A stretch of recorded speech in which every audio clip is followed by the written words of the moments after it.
It's the professionalism. That's all we can say.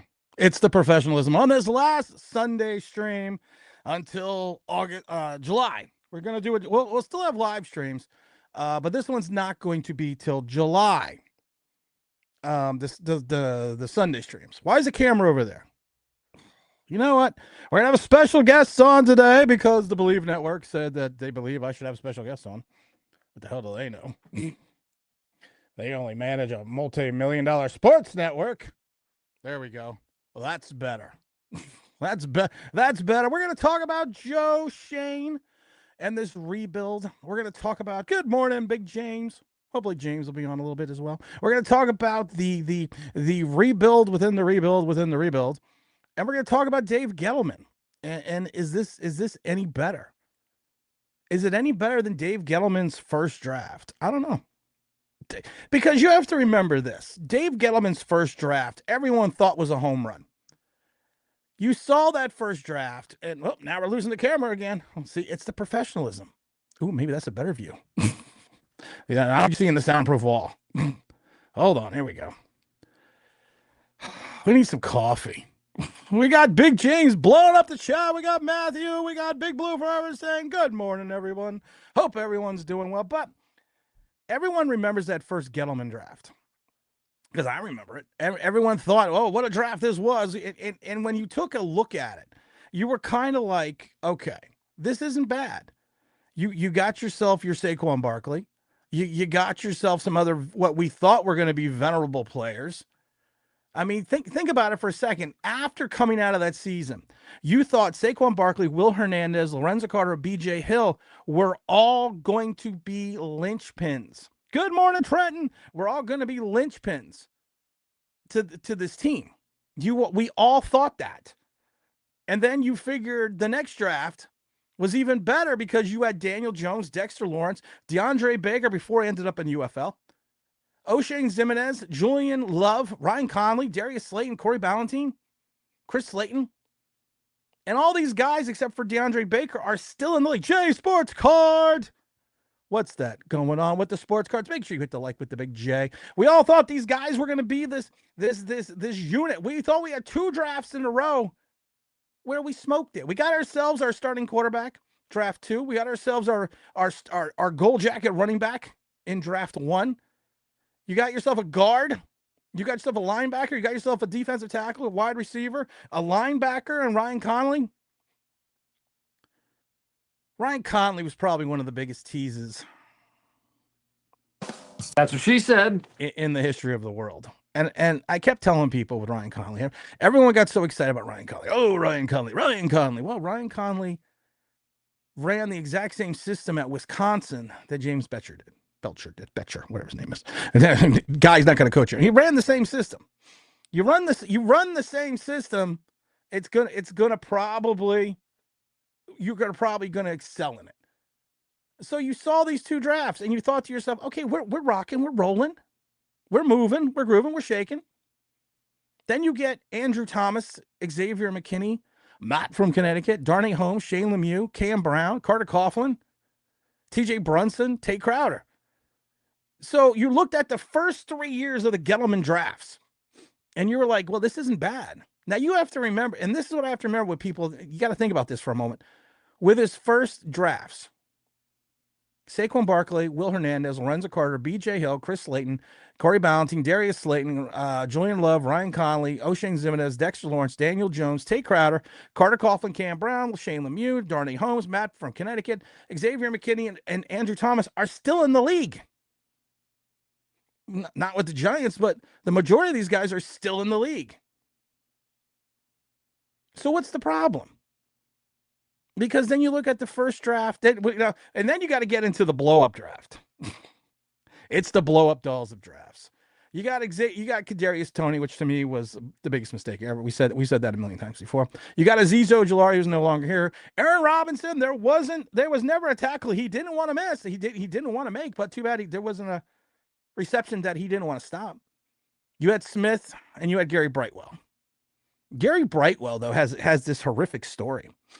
I mean, I think it was either his mother or father died when he was murdered when he was little. And his sister, I think, died right before the draft, and his sister died when he was like 3, and then the grandmother who raised him died right before the draft. So you had 3 good drafts in a row, allegedly. But then what happened? What happened was you ran into that brick wall draft in 2021. So the Schoen draft is kind of the same way. You had this draft in 2020. Oh, I got to make sure we're all set for our special guest, New York Giants rush. We got to make sure we're ready for them. Anytime anyone agrees to come on the show, I'm always wondering, have they actually ever seen the show? Has there ever been a thought process to have you seen this train wreck? I don't know. James Wayne says, make sure you hit that like button. Matthew says, what's up, Matthew? Good morning, Tim and OBB family. Matty Ice. Where Slider better be in the chat today, too. I miss Slider. Matty says, Tibbs is about to get himself fired. Breathe in Cats halftime game. Oh, my God. We're not going to get it. We're not going to get into Tom Thibodeau because this is the last Sunday stream for till July 27th. So we're not going to get into Kayvon Thibodeau, but not Kayvon Thibodeau. We're not going to get into Tibbs. Because I could do a 4-hour stream on fucking Tibbs. How do you only play Cat 20? I know you were going defensive minded with Robinson, but Robinson's not going to give you any points. Yes, Cat has a liability defensively, but at least Cat is going to bring you in. And he's going to make sure that you're going to get some. He's going to get the offensive rebounds. He's going to get to some defensive rebounds. He's not going to give you that defensive stalwart, but he's going to make you think. So I don't know what's going on. Trenton, what's up, Trenton? Good morning. Good morning. New, how you doing as well? Jay Sports Car says, good morning, Tim. Smash that like button. He says, I already did. Trenton, we got Trenton says, I have a strong feeling that Dart might actually be the answer. Drew Lock and Daniel Jones weren't even the question. Sometimes questions don't need to be answered. I want to bring in the first guest, or I think one or two we're going to have on today. You may know them from Giants Rush, the podcast, the YouTube channel, the Stratosphere Giant organization. You know, on this show, we have to overbuild up everything because that's just what we do here after we drink some of our delicious Black Rifle coffee. I'm going to bring him in now. It's the Joker. So it fits right in with this show. We're going to remove the media asset because I don't know how to make a switch off, but we're bringing in, and we want to thank him for coming on. We want to thank Mr. Joker Rush for coming on here today to fulfill ourselves with some interesting Giant conversation and Giant topics. Yeah. Well, looking forward to it. Thanks for having me on, man. I'm excited about this. Oh, you're very well. Anyone that's excited to come on here is either got severe mental problems or just doesn't have anything better to do. Because listen, I'm straight up honest about it. We're a train wreck waiting to happen. You don't get the Joker name for nothing, so clearly I have issues, and so There you go. There's your answer. That's why I figured that I'm gonna hit you right off the bat because we're not even gonna get into the topic because we got a lot in the chat here. Okay. Trenton, who is an Eagle fan. Oh boy. Yes, we love Trenton. We got a bunch of Eagle fans that come in and Cowboy fans. Trenton says, I have a strong feeling that Dart might actually be the answer. Drew Lock and Daniel Jones weren't even the question. Yeah. I mean, on this show, we have said a million times before, Jackson Dart last year in the quarterback draft maybe would have went 5th or 6th round. In reference to, if you take a look at what it was statistically and how he played comparatively to the other quarterbacks, not what his 2024 college season was, but he was smart not to come out. He was smart not to come out into the quarterback, the quarterback draft that we haven't seen since 2004 or 1983. Yep. But my feeling is this: there was a lot of the week after the season ended. The college season. There was a lot of questions about Jackson Dart, and some of the questions from scouts, and we've read actual scouting reports say the same thing. He may be a Lane Kiffin product. He's a half Lane Kiffin going back to Florida Atlantic and going back to USC. Basically teaches his quarterbacks, I'm going to cut the field in half and I'm going to give you one read. Right, and really with Lane Kiffin, go back to Ole Miss, you're not allowed to audible. So there's always going to be questions that he's going to be able to do a full field read and be able to scan through go through his first, second, and primary reads and then come back if he has to, because of the fact that he was taught, and I love it because a lot of the highlights we see of Jackson Dart are always rollouts. Why? Because that's what they do. They move the pocket, cut the field in half. Same thing that Shermer did with Daniel Jones. Cut the field in half, give him an option. It's successful at the time. So with that being said, Where do you fall within if Jackson? I don't think Jackson Dart should play this year because I think they Right. should go back to like in the '80s where you could draft a guy and not play him for like 5 years. But where do you think he falls in the spectrum of either coming in to start this season, or where do you think he's going to enter the season? And do you think he's maybe doesn't even see the field? Yeah, I mean, I think there's a good chance he doesn't see the field. I think they have a plan for him. They're not going to rush him in. I mean, going with that. Now, depending on how the Giant season goes, I mean, plans can change, right? Like we didn't think Eli was going to get in as early as he did that year.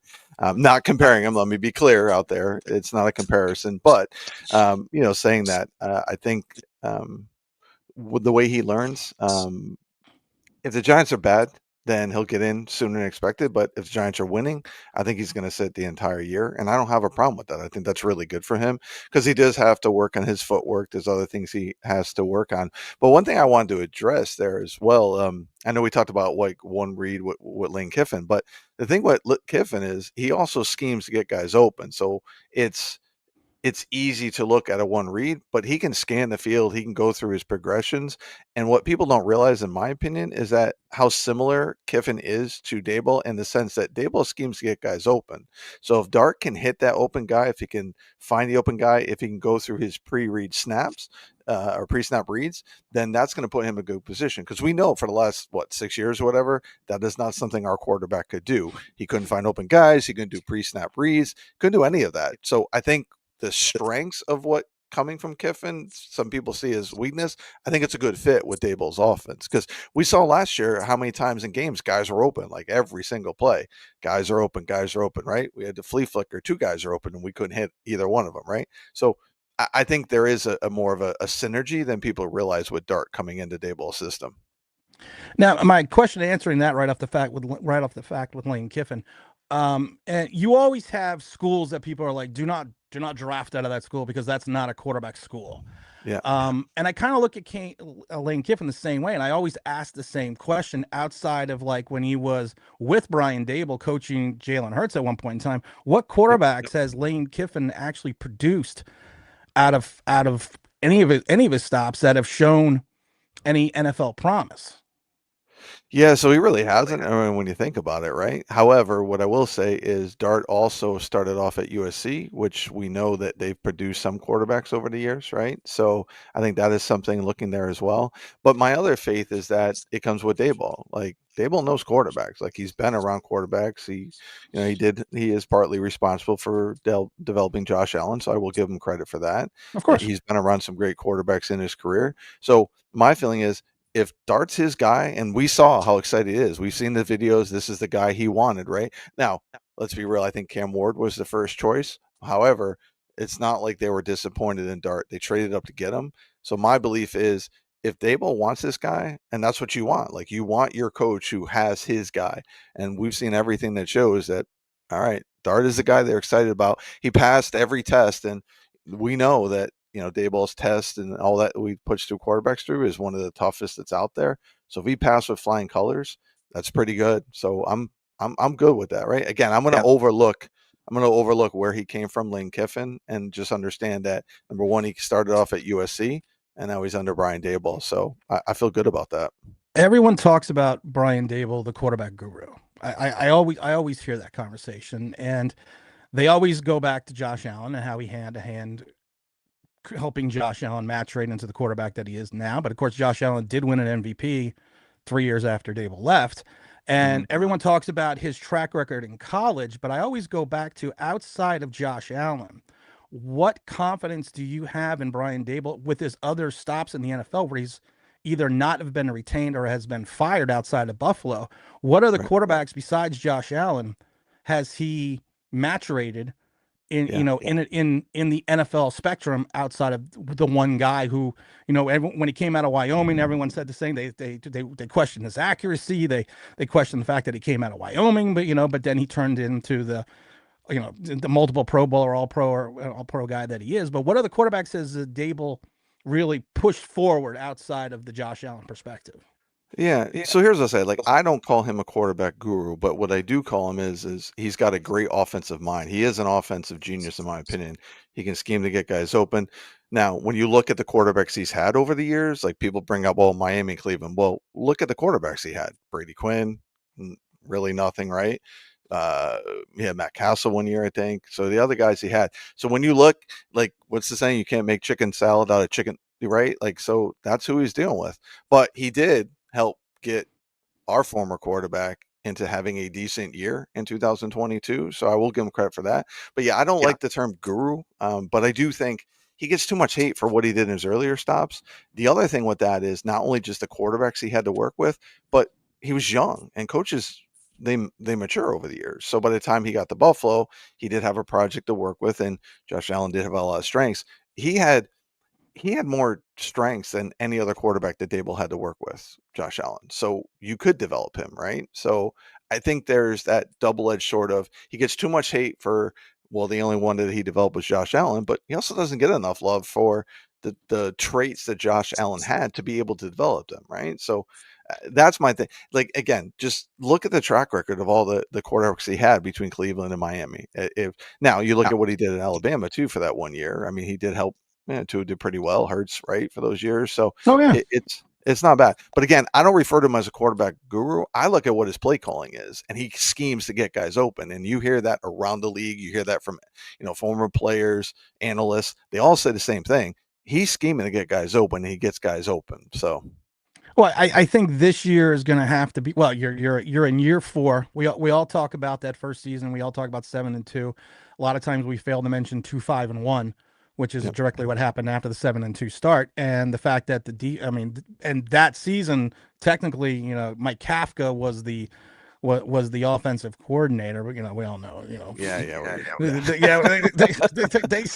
I always said this. Mike Kafka must get the best cup of coffee there is, because I'm still not even 100% sure how he's still around here. But I want to make sure we don't want to miss anyone in the chats. We got a lot of questions in the yeah, chat right now, because I still also want to go off the initial topic about which way which was better, or if Schoen is any better than what Gettleman did those first 3 seasons, because we got into that a little bit before you jumped on, but I want to make sure we okay, get to everyone today. yeah, Matthew says, let's see, Joe's last 2 drafts have been decent. Gettleman did have some good picks. Giants didn't hold on to those guys. That's my beef. And reaching for DJ was the worst sin of all. People always say that that's the new sin, which yeah, not everyone, but for 5.5 or for 5 years, 5+ years, you had a contingency of fans that were just like, in the DJ camp, no matter what Daniel Jones did. And we got in trouble with Daniel Jones a week after his first season because we pointed out numerous things about his pocket awareness, his pocket presence, how that if right, he didn't learn to get some pocket presence, he was going to get himself killed. The fact that hmm he didn't have the ability to completely scan the NFL field, we questioned some of his decision making.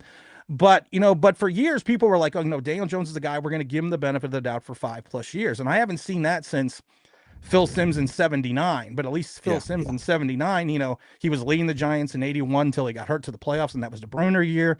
He got hurt in yep, 83. 84 was the first 4,000-yard season ever by a Giant quarterback, and then he kind of showed his way. But do you think it's interesting that at this point in time, Daniel Jones is going to be almost a year removed by hmm midseason? And a lot of people want to blame Gettleman and they want to blame him for drafting Daniel Jones, but how much blame do you put on for Joe Schoen going back and re-signing the guy that, yes, he had a better season that playoff year, and you cannot take away what he did in Minnesota, yep, but 3,000 yards, 15 touchdowns, yes, like not detracting the 700+ yards rushing, to me is an average season for a quarterback. yeah. And so how much blame do you give for where we are now or maybe it was just a misstep for Schoen going back and dipping his toe back into the Daniel Jones pool with that $160 million contract to where we are now with the Jackson Dart? Yeah, so there's a lot of, I actually have some, I'm very opinionated on this topic because I've done my research. I've looked at things. You read the articles, you read what's said by Shane Marr, all of that. And there's a lot of people who probably will not agree with this, but hey, listen, I mean, I'm different. I don't need everybody to agree with me, right? So the thing is this, I don't put a lot of blame on Shane because his intent was not to sign. They wanted to franchise Jones after that first year. Now let's also look at the market. The market dictated what Jones's contract was going to be. Right. So whether we agree or disagree, you got guys that aren't that good getting paid like ridiculous amounts of money as a quarterback because that's just what the market has dictated. So when you really look back at the situation, they offered Barkley two different contracts. So their goal was they wanted to sign Barkley and franchise tag Jones, which makes sense to make sure they declined his 5th year option. He had a decent year. You don't give him that contract because you're like, all right, let me see if he can duplicate it for a second year. Barkley turned down both those offers. So then you also look at Daniel Jones called John Mara, and then all of a sudden now he has a contract afterwards, right? And then when you look at the fact that they gave a 2-year out, and I know there was a dead cap hit, I understand that, but how many GMs do you know that signed their franchise quarterback and then put a 2-year out in the contract? Can you think of any? I can't No, think of any, no. right? So how much does that tell you that? Do you really think that Daniel Jones was their guy that they stuck to? Because if he was, would they put a 2-year out into that contract? So again, I think Barkley turning down those two contracts set their plans. They wanted the franchise Jones and they wanted to sign Barkley, but plans changed. Daniel Jones called Mara, which by the way, if you don't think Mara had an influence with Jones, Oh who yeah, did who did Daniel Jones call to get his release from the Giants? Let's put two and two he's together, John right? Mara. Like Yeah. exactly. So why would that happen? So again, I don't think there's any coincidence that after Jones called Mara that he's got the contract. But no, I don't. Shane to me did not want to sign the contract. He wanted Jones to prove it for another year. Now, one of the things that everyone talks about the Saquon Barkley deal, how Saquon Yep. Barkley turned down the deal and all this, and Yeah. I always find it interesting because when you go back and kind of look at it in history, and I kind of, and this kind of goes back to the Shane situation, Yep. the initial contract per Saquon Barkley and his agent, really the only first year and half of the second was guaranteed Mm-hmm. in the initial contract. So he went, of course, to Philadelphia, got 36 million guaranteed. He also just got the extension. And I always say hard knocks is the gift that keeps on giving. When Right. when you see, the way that they were talking about through the window of Daniel Jones and Saquon Barkley and those contract negotiations, it almost seems like, in some regards that, yeah, Shane wanted to sign Barkley, but he kind of didn't want to sign Barkley. So yeah, we kind of made him an offer. I always go back to the conference that they had in the office, and Joe Shane, said, who's going to sign Saquon Barkley? And the one guy was like, anyone with the cap space. Yeah. So that there seemed to be more people in the room that were more interested in bringing him back, but I still think at the end of the day, it always is a general manager that says yes or no, because that's how he's constructing your team. Do you think that Joe Shane was fully invested in bringing back Barkley, or was it more of a cursory thing like, yeah, we're going to bring Barkley back, we're going to make you an offer, it may not be what you're going to get, and it may not look good, but at least I could say I offered you 36 million, even though only technically the first year and maybe a little more than half the second year was even guaranteed. Yeah, so it's interesting. So I'll go back to the 2023 season when they made him two offers and Barkley got bad advice from his agent, who he then fired his agent I and was like, got a who then new fired at agent. that point in time? Right. So when you look back, here's the thing that, people bring up hard knocks, but anybody in sales will understand this. They'll understand the soft close, right? So even though an official contract necessarily wasn't out there, if you think back to Hard Knocks, there was two conversations where Joe Shane was having with Barkley's agent, and he tried to close him on the spot. Hey, is this going to get it done? This is what we want. Hey, we'll fly you out and do the signing right away. So I don't think enough people noticed that fact. So I think he did want to bring him back, but I also think he was okay if he didn't. And here's why: is that I think he had to lose a couple battles to win the war. I think he needed to show John Mara that Daniel Jones wasn't the guy, and you couldn't have Barkley hiding that fact because Barkley absolutely hides that fact, right? You can't see. So the onus became on Daniel Jones, and Daniel Jones could not deliver. So I think there was a part of it that's like, okay, yeah, all right, I want Barkley back, but if I don't get him back, then I can move on from this other person as well. I like it. Jay Sports Card says the one thing I keep liking and seeing is all the legends like Tuck and LT going back to the fray, trying to show leadership to the team, the current team. There's been this uproar about the numbers, and I know you guys did a video not too long ago about the numbers, about retiring Yeah, the numbers and yeah, unretiring the numbers. I was never for unretiring the numbers, because when you unretire number one, the problem is this: it's not only the first number that was ever retired by the Giants, it was the first number ever retired in yeah, NFL history. So I do yep. think there was some issues around that. But you have a lot of people that are just like, I don't want to, I don't care about these numbers. I'm not one of these people that sits there and tells you I'm not gonna, piss on someone else's legacy because of the fact that they earned what they did, and I do agree that players should make their own chops. But Yeah. I mean, in your opinion, does any of this really matter outside of football? The numbers, no. I Yeah, mean, I think people are making a big deal. It's just now a thing to complain about. I mean, really. Now, as we talked about on our show, there are some numbers I think you can unretire or put out there and give a memorial based on like one of the numbers was because the gentleman was killed in the war. Like, okay, give him a statue, give him whatever, put a patch on the jersey for his right. number, whatever it needs to be, right? So, but I also think that people, there's a younger generation that doesn't appreciate what people did in other eras. And some of those numbers that were retired, they really put up really good numbers in their era. So I don't really care about the numbers. What I do like that Abdul Carter did, I don't have a problem that he asked LT for the number.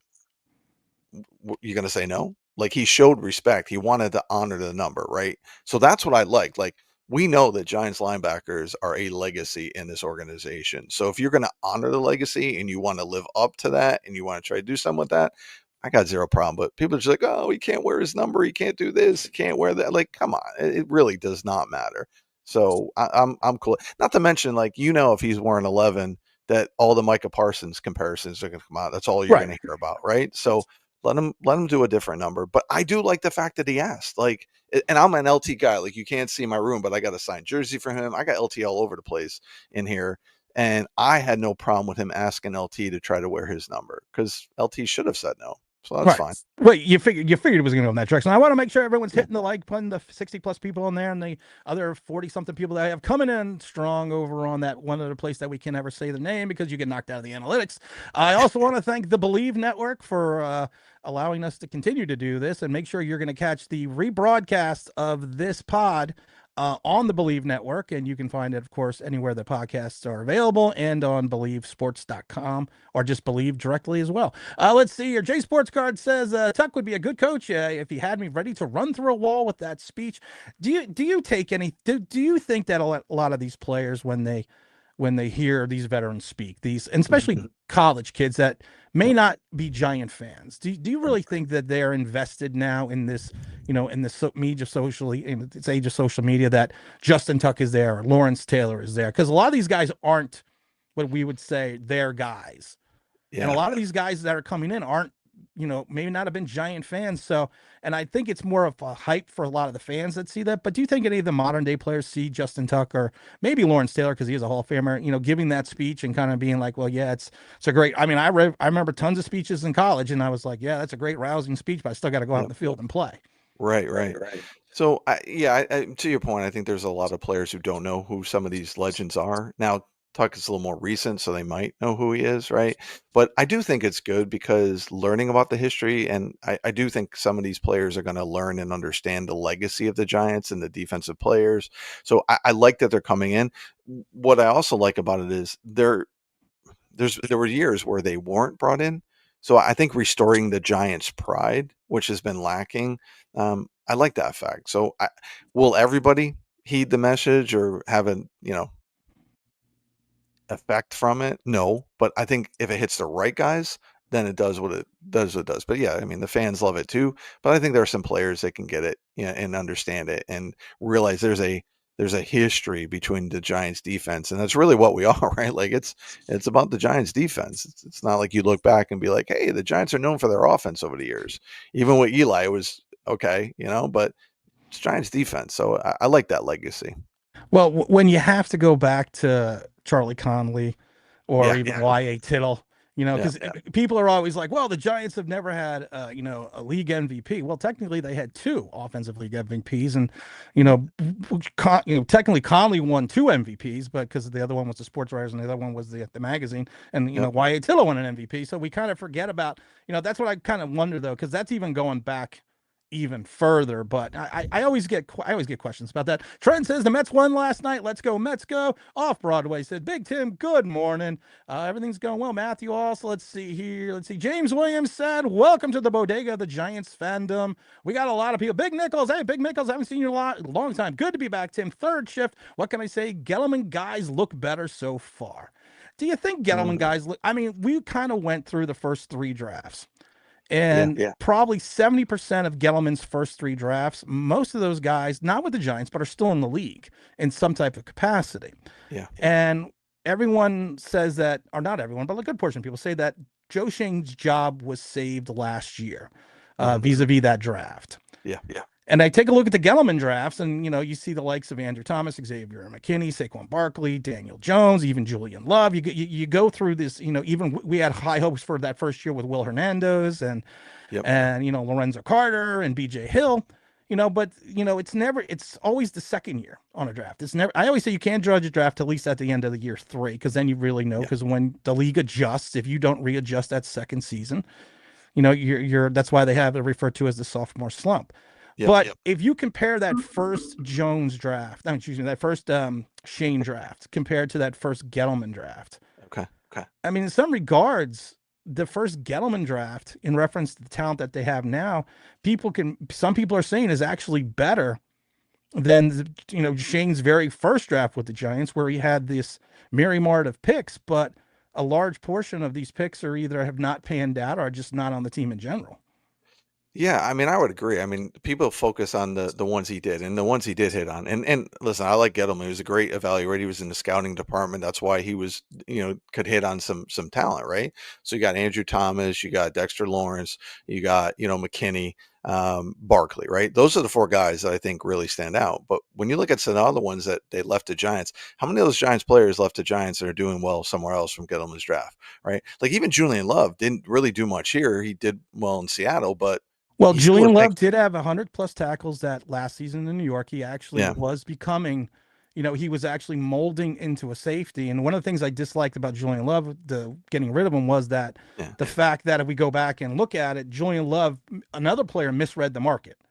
He went out there and didn't get what he thought he was going to get. He got less money in that open market than what Shane initially offered him. And yeah. then Julian Love went back to Joe Shane and And the money said, was "I gone. Yeah. yeah, and the money was gone." So I mean, Julian Love, I think we can agree, is pretty much has molded himself into I would say, a lower level Pro Bowler type player over in Seattle the last couple of years. Yeah, I mean, I would look at this, and that's a good point you bring up because I think people don't realize that Shane wanted Love back. He Right. offered him a good contract, and then Love turned it down, came back, and the money was spent elsewhere.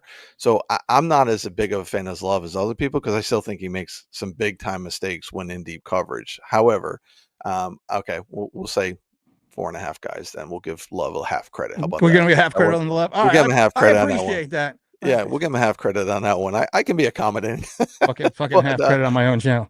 right, yeah. I think I get fucking 3/4 credit on that. So, but yeah, I mean, when you look at all the other misses, I mean, let's be realistic. Like Aziz, right? El Jolari, like what has he done? He's a pass rusher, but he was terrible against the run. He was hurt all the time. I think we have to see what and that first draft for Shane, what people don't realize, he didn't have his full scouting department.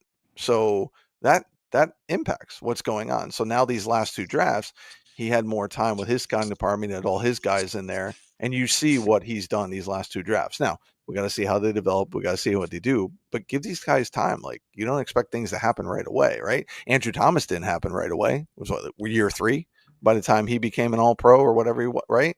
Like Dexter Lawrence, year 4 is when he really took off, right? So I think people forget that, like, hindsight is 2020. They just like, oh well, Dexter Lawrence has been great. No, people, do you remember like people were saying like Dexter Lawrence was the worst draft pick, like it was a bust. He thought like they were In upset that they took him in the first round, but now in it's like, year oh, two, yeah, right, in year two, yes, they were still. I think the maturation from Dexter Lawrence actually really started in year 3 when yeah, you had more of the teaming with Dalvin Tomlinson.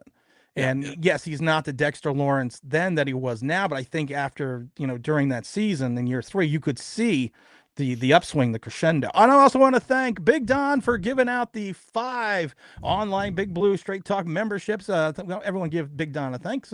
Big Don, always from Texas, always a supporter of the family. Giving out 5 online Big Blue New York Giants Straight Talk gift memberships. I also wanted to let people know, because we've talked about this before, if you're looking for if you want to get into sports, and you want to really get into the NFL or the AFL, or you want to try to crack that, that glass ceiling, great place to start is getting a degree. And getting that degree can start with Southern New Hampshire University, who has their degree in sports management. So make sure you go to smhu.edu / Big Blue. That is snhu.edu / Big Blue, and take a look at that sports management degree. And it's actually a bachelor's degree that they offer.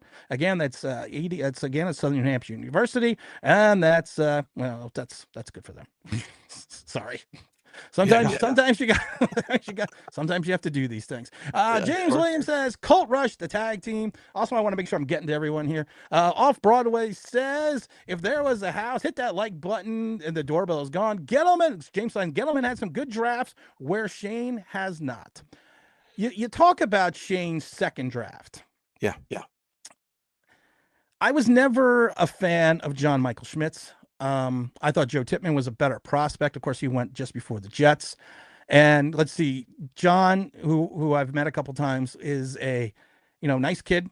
Yep. We always laugh on this channel because we say that he looks a lot like me, and I should be that I'm his uncle. And I also I said can he see looked it. like I also said he looks like Bart Oates. Yeah, a little But bit. he didn't know, which was funny because we were talking about former players, and he actually didn't know who Bart Oates was. So Oh there he no. is. We're standing there together. We got the same jawline. Same. My hair's a little bit better, but Well, yeah.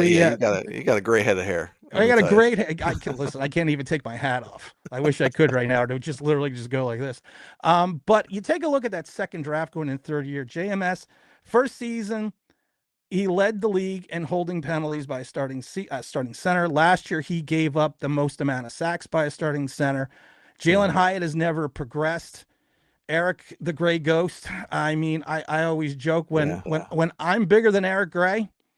We Yeah. we got some problems. I was never a fan of him. So if you take a look at that second draft, even Yeah. Hawkins was the darling in training camp that year, out of Old Dominion. He does something that I hate with most Giants. So a lot of Giants players do, and something I was never taught to do. He does a lot of shoulder tackle. The Giants do a lot of shoulder tackles, and it Yeah. annoys the hell out of me because we were always taught going back into high school and to college. You don't lead with your head. You got your head up. You wrap around. You lead with your shoulder, wrap around the waist, drive with your legs, and you make it plain and simple. He was starting to play a little bit, and what happens? He uses the shoulder tackle, knocks himself out of the season, out of the game. Jordan Riley, we have no idea exactly what Riley's going to be yet. There was promise that first year. And then you have the defensive back Owens, who's not even on the team. So if I look at that second draft out in Banks had that sophomore slump, I think a lot of it had to do with not only the fact that he thought he was better than he was, but you also had some poor safety help for him. I'm not seeing a lot of stellar performers in year two when Shane had his guys. Yeah. I think I agree. I think people talk about year one, but year two was the worst of the drafts, in my Right. opinion. And again, it was his first draft, so they're going to make mistakes. But I do think, like with JMS, what I'm going to see is I want to see what he does this year because he had Bobby Johnson for 1 year, and now he has Carm Brasillo, and I think that's going to help him. So I'm curious to see what he does in year three because again, he's still young. So let's see 2 years under Carm Brasillo because that's a huge difference. Let's be realistic. People don't want to admit to it, but Bobby Johnson was killing that line. Like it was terrible, and it was easy to see that he was just out of curiosity, I always tell people, what happened Yeah. to Bobby Johnson when he went over to Washington? He And got most people Jaden say, Daniels. well, here's the thing about Jaden Daniels. And Mark Schlereth says it better all the time. The worst quarterback ever to block for is a running quarterback because you have no idea where that quarterback is. They said the same thing about Michael Vick. I mean, I've heard multiple offensive linemen say the same thing. That's the worst. That is, they're fun to play with, but they're terrible to block for because you don't know where they're going to go. Yeah, but he also gets out of a lot of sacks. How many sacks did we have against Washington? I don't remember off the top of my head. Yeah, we had a lot. It was like five. I thought it was 6 or 7. Yeah, 6 or 7. Might have been 5 or 6, I thought. So yeah, we had a lot. So here's what again, I say Jaden Daniels because Jaden Daniels is going to get out of a lot of sacks that are caused there. If you watch that line, I mean, what happened against Philly? How'd that line look against Philly? Well, how did our line look against Philly? Yeah, well, that's what I mean. Like exactly. So people talk about that line and they look good, but let's be realistic. That line, and Yeah, that line, like if you really watched the games and the Washington games and saw what that line was doing, they were getting beat a lot. Oh Same way yeah. that we were getting beat with Oh Bobby yeah. Johnson here as our line coach. So it kind of listen, I'm opinionated as you haven't already Oh figured no, out, no. man. Like, That's what yeah, we like. yeah.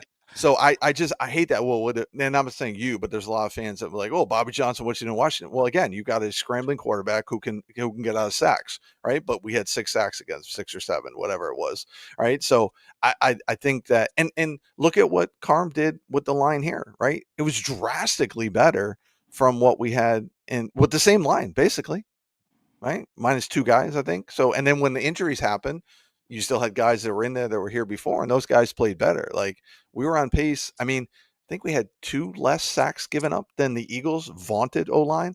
So let's not talk about that. And let's think about when we had No, we're better gonna talk about quarterback that. play. We got to Yeah, talk about that. let's not talk about it. We We're gonna gotta talk t- we about that. gotta t- we gotta talk We're gonna about that. talk about That's that. So we're gonna talk about we that's had a what this fucking quarterback show is. who We talk about right. we don't shy away from anything. And listen, we always tell people you can be opinionated. You could do, like I said, we always tell people come on the show. Your opinion, you can be opinionated. You could do whatever you need to do. You could say whatever you ever say. And if I don't like it, I just fucking get rid of you. That's what we do here. that's what Well, so far you haven't gotten that's what rid of we me, do. so I'm That's what we doing do well. here. I just get rid of. Well, no, don't worry. All There'll right. come that moment. There'll come that moment, as we refer to it, getting wonted here. You get rid of, and I curse you out for a little bit, and then I go back to being my wonderful, cheery self. No, but There you go. I always bring up Bobby Johnson because we have a person that's on the show that hates Bobby Johnson with passion. Oh, okay. Bobby Johnson Yeah. could cure cancer, and this guy would be like, "Well, who fucking told Bobby Johnson to cure cancer?" So so I always like to stick that into the needle a little bit. Yeah. Well, listen, I was calling for Bobby Johnson to be fired for 2 straight years. Like he was, and again, for people that don't know, I actually played. I was a running back in college, so I do pay attention to O line. I know what O line can do. My father was an O line coach, so I do know that, and you can tell what he was doing. And it was clear, like as day, what that. So for the people who look back, like, oh, Bobby Johnson made Washington better. No, he did not. He did not make them better because he didn't make Buffalo any better either. When you look back at what he did in Buffalo, right? So, and he had you're gonna Josh Allen there. you're gonna learn very well. You've been on for a little bit now. You're gonna learn very quickly. I like to poke the bear. Yeah, listen, that's fine, man. You can poke the bear. I like to poke the bear it Yeah. doesn't matter. It doesn't matter who you are. I'm shocked that Carl Banks said he's going to come on because I've been making fun of Carl Banks for the last 3 years. So, let's see. Off Broadway said Gettleman had stinkers too, but he would hit on one of 7. Yeah, he would have that. Matthew All says, "Boom." That's what I'm saying. Dart has the tools to develop that DJ didn't have. Yep. If you look at and I don't want to get into Jackson Dart over and over again because I don't know what the kid's gonna do, and No. I dismiss a lot of people are always like, well, look at the stats on this game, look at the stats in this game, and I say, well, I can also refer to like the Florida game where the 2 interceptions, the third that was called back. I can talk about the Kentucky game, but what but that's college, that's done. Your college stats don't transition into the pros. One of the things that one of the scouting reports that always bothers me about Jackson Dart, and it kind of reminds me of Daniel Jones. Dart was able to make reads pre-snapped, but often made plays based on one reads or half the field. There are some, but not enough evidence to confidently suggest Dart could consistently process defensive coverages post-snaps, nor whether there's enough evidence to show he can make full field reads. These factors are common with a quarterback that plays in a schemed-up Lane Kiffin-style offense. Those, and like I said, some of these things, and this is just one of the scouting reports.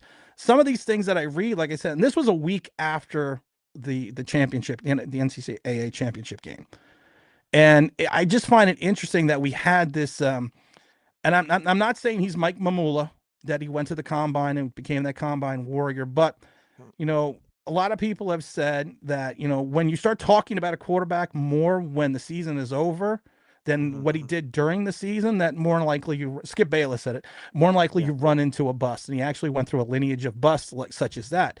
Do you have, like I said, I know we talked about it briefly in the beginning, but do you have any concerns in reference to his ability to read the field? Because I go back and watch a lot of the films I watched. I always tell people, don't watch the highlights, because the highlights only show the highlights.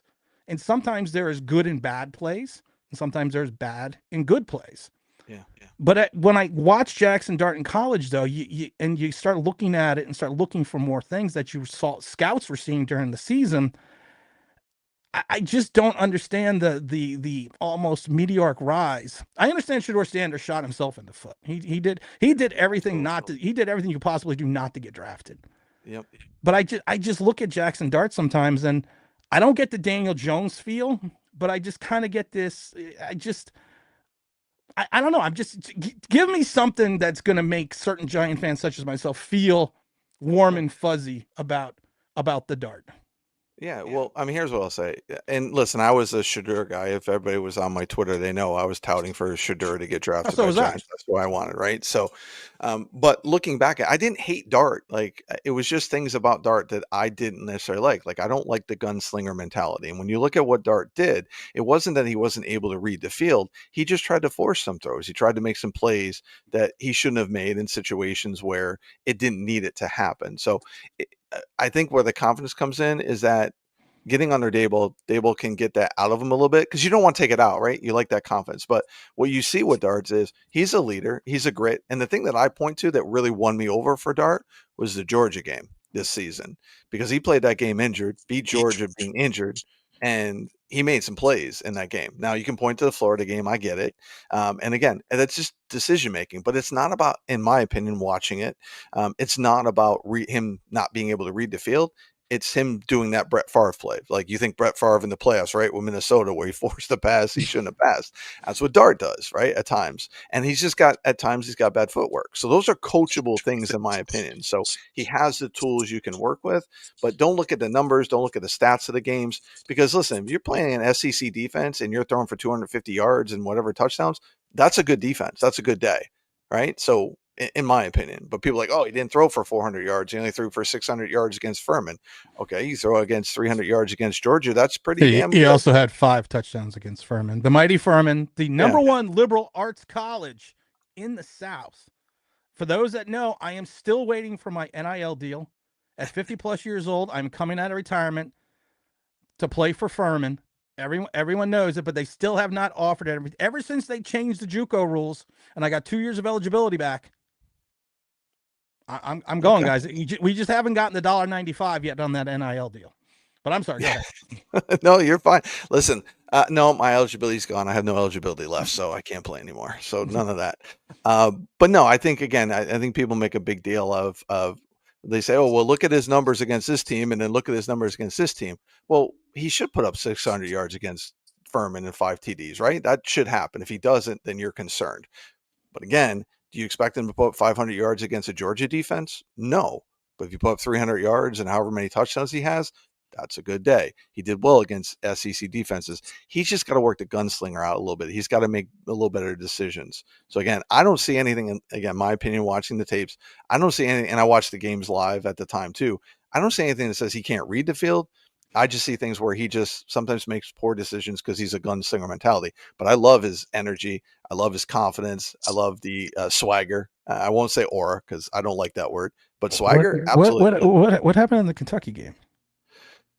Listen, Kentucky's an underrated defense. Like their offense was awful, but their defense pretty good. Pretty good. Don't you Yeah, I know? know. That's what I'm saying. What happened Yeah. in when you see Jackson Dart against higher competition defenses outside of maybe the Georgia game, and I Yeah. and I think Georgia was more overrated this year than anything else.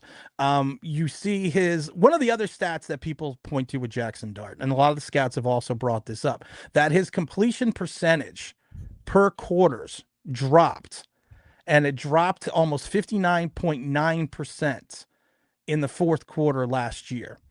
Yeah. And that, I mean, that to me is a little concerning that you have a quarterback that you're supposed to be playing under pressure. You're supposed to be moving your team, but your completion percentage, here we go. His track record has not been clutch late in games. His last year, his completion rate in the fourth quarter was 59%, worst of any any quarter with an off-target percentage of 15%. This has been Yep. consistent over his 3 years at Ole Miss at Yep. 60% completion, 12.4 off-target rate in the fourth quarter. It's especially noticeable his last 3 years at Ole Miss. Dart threw 0 game-winning touchdowns and led the Rebels. Led the Rebels to game-winning scores late in the fourth quarter just twice in 3 years. Are you any Yeah. concern that a lot of his interceptions and a lot of his issues in reference to the drop of in the completion percentage is happening in that most critical quarter, that fourth quarter, I mean, which is the yeah. quarter Eli Manning was known for? Yeah, I mean, again, you're going to have concerns. Who would say that you wouldn't have concerns? Of course, you have concerns. But what a couple points I'll point out here is that keep in mind the injuries to his receiver core at times too. So he didn't have his big time receivers at certain times in big moments. Again, I think he forces plays in the fourth quarter. So when that completion percentage, he tries to make a bigger play. So those are the concerns that I have. But the great thing is we don't need him to play this year. We don't need him to start right away. Like he gets a whole year to develop. And I'll say this, if he we didn't give up much for him. Like we really didn't. I have no problem with the what we gave up to get him, right? So if he doesn't develop and he doesn't work out, guess what? You can draft another quarterback in 27, which a quarterback class is supposed to be is pretty good. So there's bright side there. But the biggest thing I'm going to keep harping on, Tim, is that Dable wanted this guy. Like he wants him. So And that's what I want to see, right? this is kind of where I'm leading to all this. And people always say sometimes to me you take a long time to get to where you're going, but sometimes Yeah. the trip is just as much fun. Um, you look at the Giants schedule, and I'm gonna yes, everyone, I'm gonna make sure I get to the chat. I'm way behind on the chat. Yes, I am aware of that, but thank you. You look at the Giants schedule. The football gods did not. The NFL didn't do it to the Giants. The football gods did it because it's the way they rotate the schedules. It's the fact of the Yep. way you're playing in your own division. The NFL had nothing to do with it. You have to play certain divisions in certain years because of the fact of the rotation of the schedule itself, and you're just in a really good division this year. You Yep. take a look at that schedule.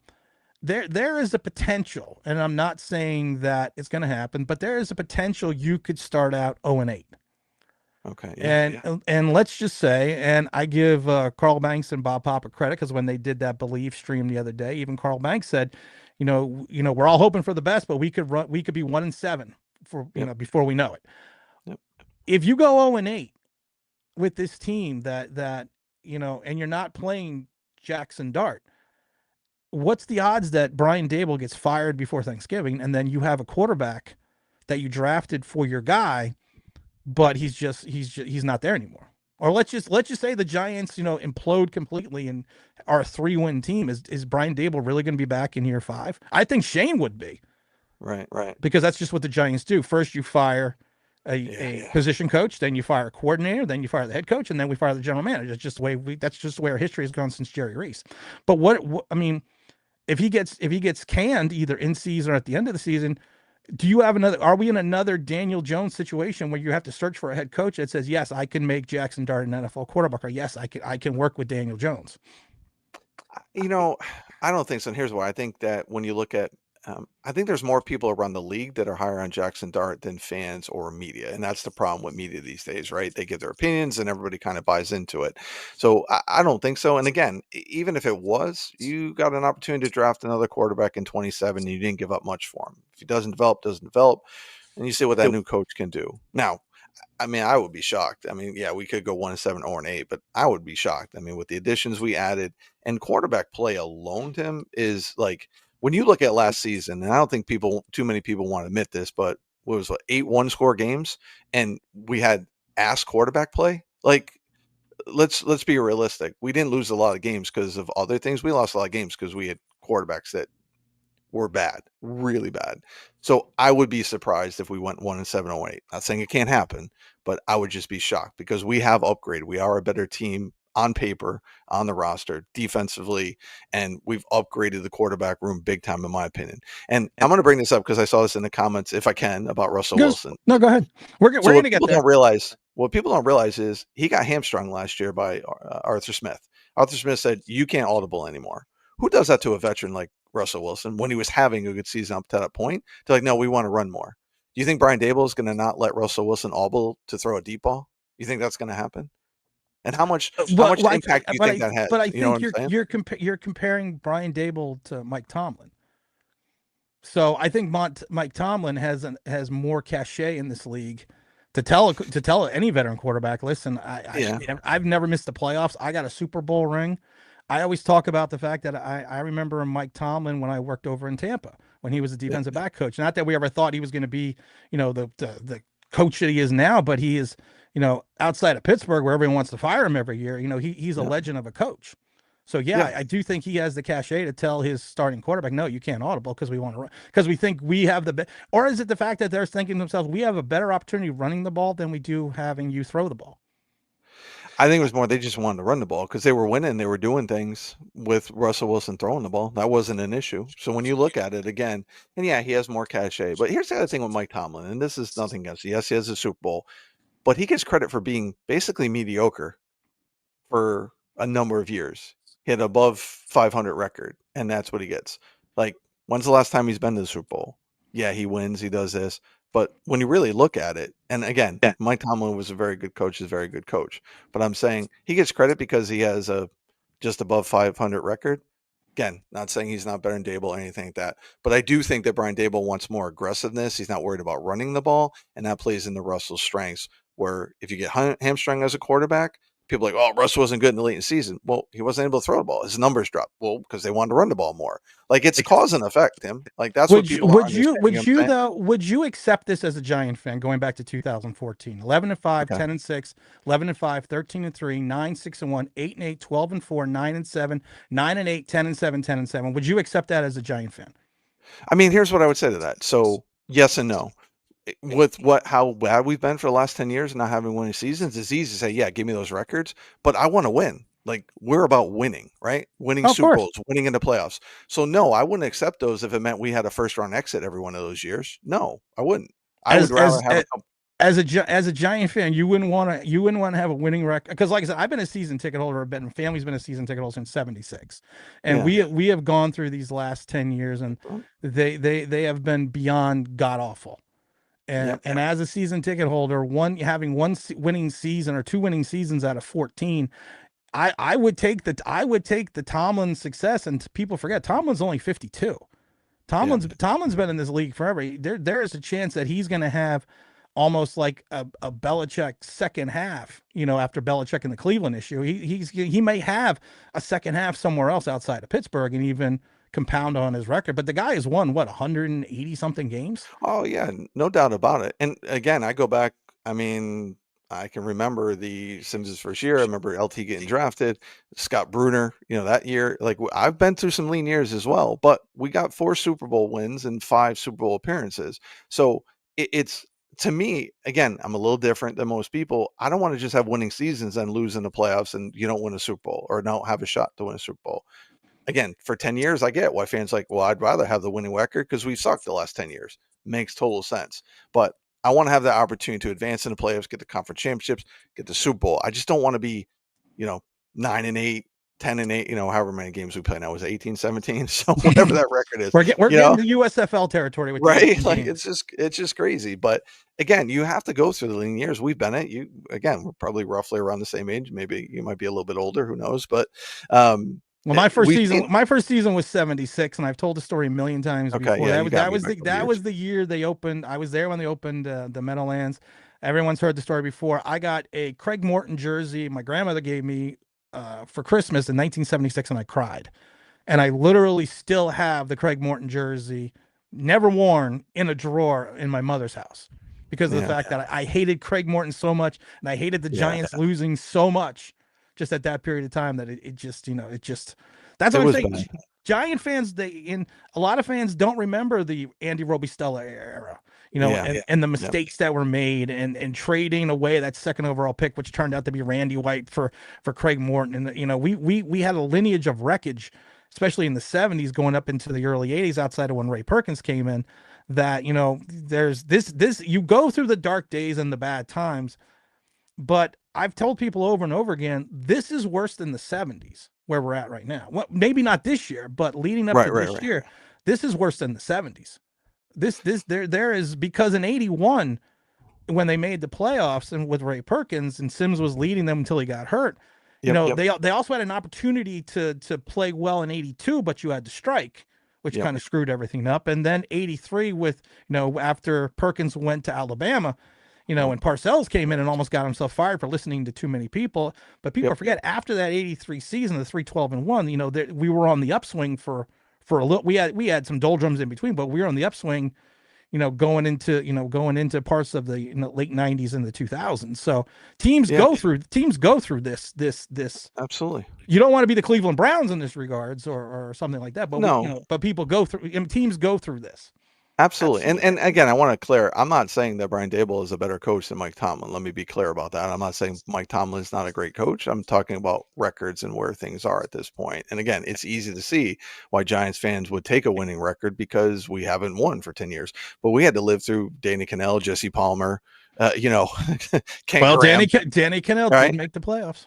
Yeah, true. So you got, But everyone knocks on yeah, Danny. I know. He wasn't I know. Dave Brown, and Yeah, I mean, yeah, and Dave Brown era. I mean, Ken Graham did beat the undefeated Denver Broncos. Broncos. Yep, he did. He did. Let's give Kent Graham his You gotta flowers. give Ken Graham some flowers. We will give Kent Graham his flowers. No You know, doubt, no doubt. I always have to. I'm not Sims sticking up Jr. I'm not sticking up for the likes of Mark Reed, because probably most Giant fans don't even know who the hell he is. But you know what? You got to give some of these guys, you got to give them some props. Comparing Gettleman and Shane's record as GM is choosing between gonorrhea and chlamydia. Whoa. That's not good. No. James not Williams at says, all. "Can anyone name 2 Pro Bowlers besides Shane as drafted besides neighbors?" Well, James, you're my brother, but it's still early. It's still early. What do you? I mean, I know I have to get to the chat, guys. Yes, I'm well aware of that. But we never get to Well, talk to anyone here because no one well, I ever would wants to say come too, on. like people are not they're downplaying Shane's free agency track, his trades. True, like Burns is a great trade, right? No. So getting things like that. Oh, you don't like the Burns trade? Oh, Submitted for your approval. oh, The Ghost Brothers. Nobody man. needs to be afraid. Brian, I have a lot of family in Carolina. Okay. And Brian, and I didn't say this, the NFL Network said this, and we're going to get to Okay. that. But Brian Burns is like Kayvon Thibodeau. We call them the Ghost Brothers because they have propensities of disappearing for extended periods of times, not only in game, but sometimes for weeks. Everyone looks at Kayvon Thibodeau's 11.5 sack season, but you also have to break it down in reference to multitudes of sacks came in one season. 2 of them came in the Seattle game where he had it at the sack at the very beginning of the game and at the very end when it meant nothing. But they go periods of times, and we broke this down over the last 3 years where they may have no sacks or no tackles or a half a sack or a half an assist. And one of the things that James Williams and I has always talked about that first week was the fact that we were sitting there. We were sitting there. We've shown it before. We're sitting there in the skybox, drinking the mimosas, getting ready to kick off against that venerable team known as the Minnesota Vikings. And Kayvon Thibodeau and Brian Burns both disappeared. My thing is this with Kayvon Thibodeau and Brian Burns: you have guys that have 10. You're paying a guy $14 million this next year. Yep. You gave 120 to Brian Burns. NFL Network said it best. They said you got a good player. And I said that before, the trade value it was a good trade value in reference to what we gave up, but we paid $120 million for an 8-sack guy outside of that one season. And I do apologize. And I said this before, and I normally don't apologize. I was wrong. He had 8.5 sacks. So I was wrong. But you have 2 guys that have a tendency, and really they didn't show up to like week 3 or 4, that they will disappear for extended periods of time. And you're relying them because Shane Bowen, going back to Tennessee outside the Jim Schwartz eras, likes to generate a rush by rushing 4. And at one point in time, we were leading the league in sacks. Yep. But it was more because of Dexter Lawrence and not because of the 2 big ends that we have. So I have an issue when you bring in 2 guys that are kind of carbon copy players and have some of the same strengths, but also the same deficiencies, which is to disappear. And I wish I had the Excel spreadsheet, but we broke it down the last like 30 games in reference to how many times they didn't have either any tackles and no sacks, or maybe just had like a couple assists. Right. So I get concerned that you're relying on that. And then you go out and draft Abdul Carter, who I think is the right pick at 3, but you're bringing in a third undersized defensive end that people think can be an off-the-ball linebacker. But the biggest stat for Abdul Carter that sticks out to me is that second season at Penn State as an off-the-ball linebacker when he had 40-plus tackles, 25.7%. Do you know what that stat is? No. That is his missed tackle percentage the second season at Penn State as an off-the-ball linebacker before they shifted him to defensive end. 25.7%. In the NFL, 8 or 9% tackle percentage is bad. but to literally sit there and have 25.7%, that's that's a little different. So we don't hate them, the Kayvon Thibodeau and Brian Burns, but when you're relying on these two guys to be your defensive stoppers, we've seen more times than not that they have a tendency to disappear. And we also get very tired on the show that if you watch Kayvon Thibodeau, we think some of his other issues, he goes too. We've said it before. You watch him, a lot of times he takes his rush too wide, and he's pushed out by the offensive lineman, and he doesn't cut it back in. And he started doing that, and he started taking his rush in. But I don't know. Like I said, we're not against it, but I relying on these two guys is relying like on that 76 Oldsmobile I had. When it ran great. But the problem is you had to get it started. Well, I think that what people forget though too, and I'll say this, like Brian Burns off the ball is really fast. Like when you look at his pass rush win rate last year, I think it was like second among things. And I know people are like, oh, sacks, but there's a lot of times you got quarterbacks that get rid of the ball quick. It's a league now, they try to get rid of it quick. So it is a little bit harder to get sacks now than it used to be.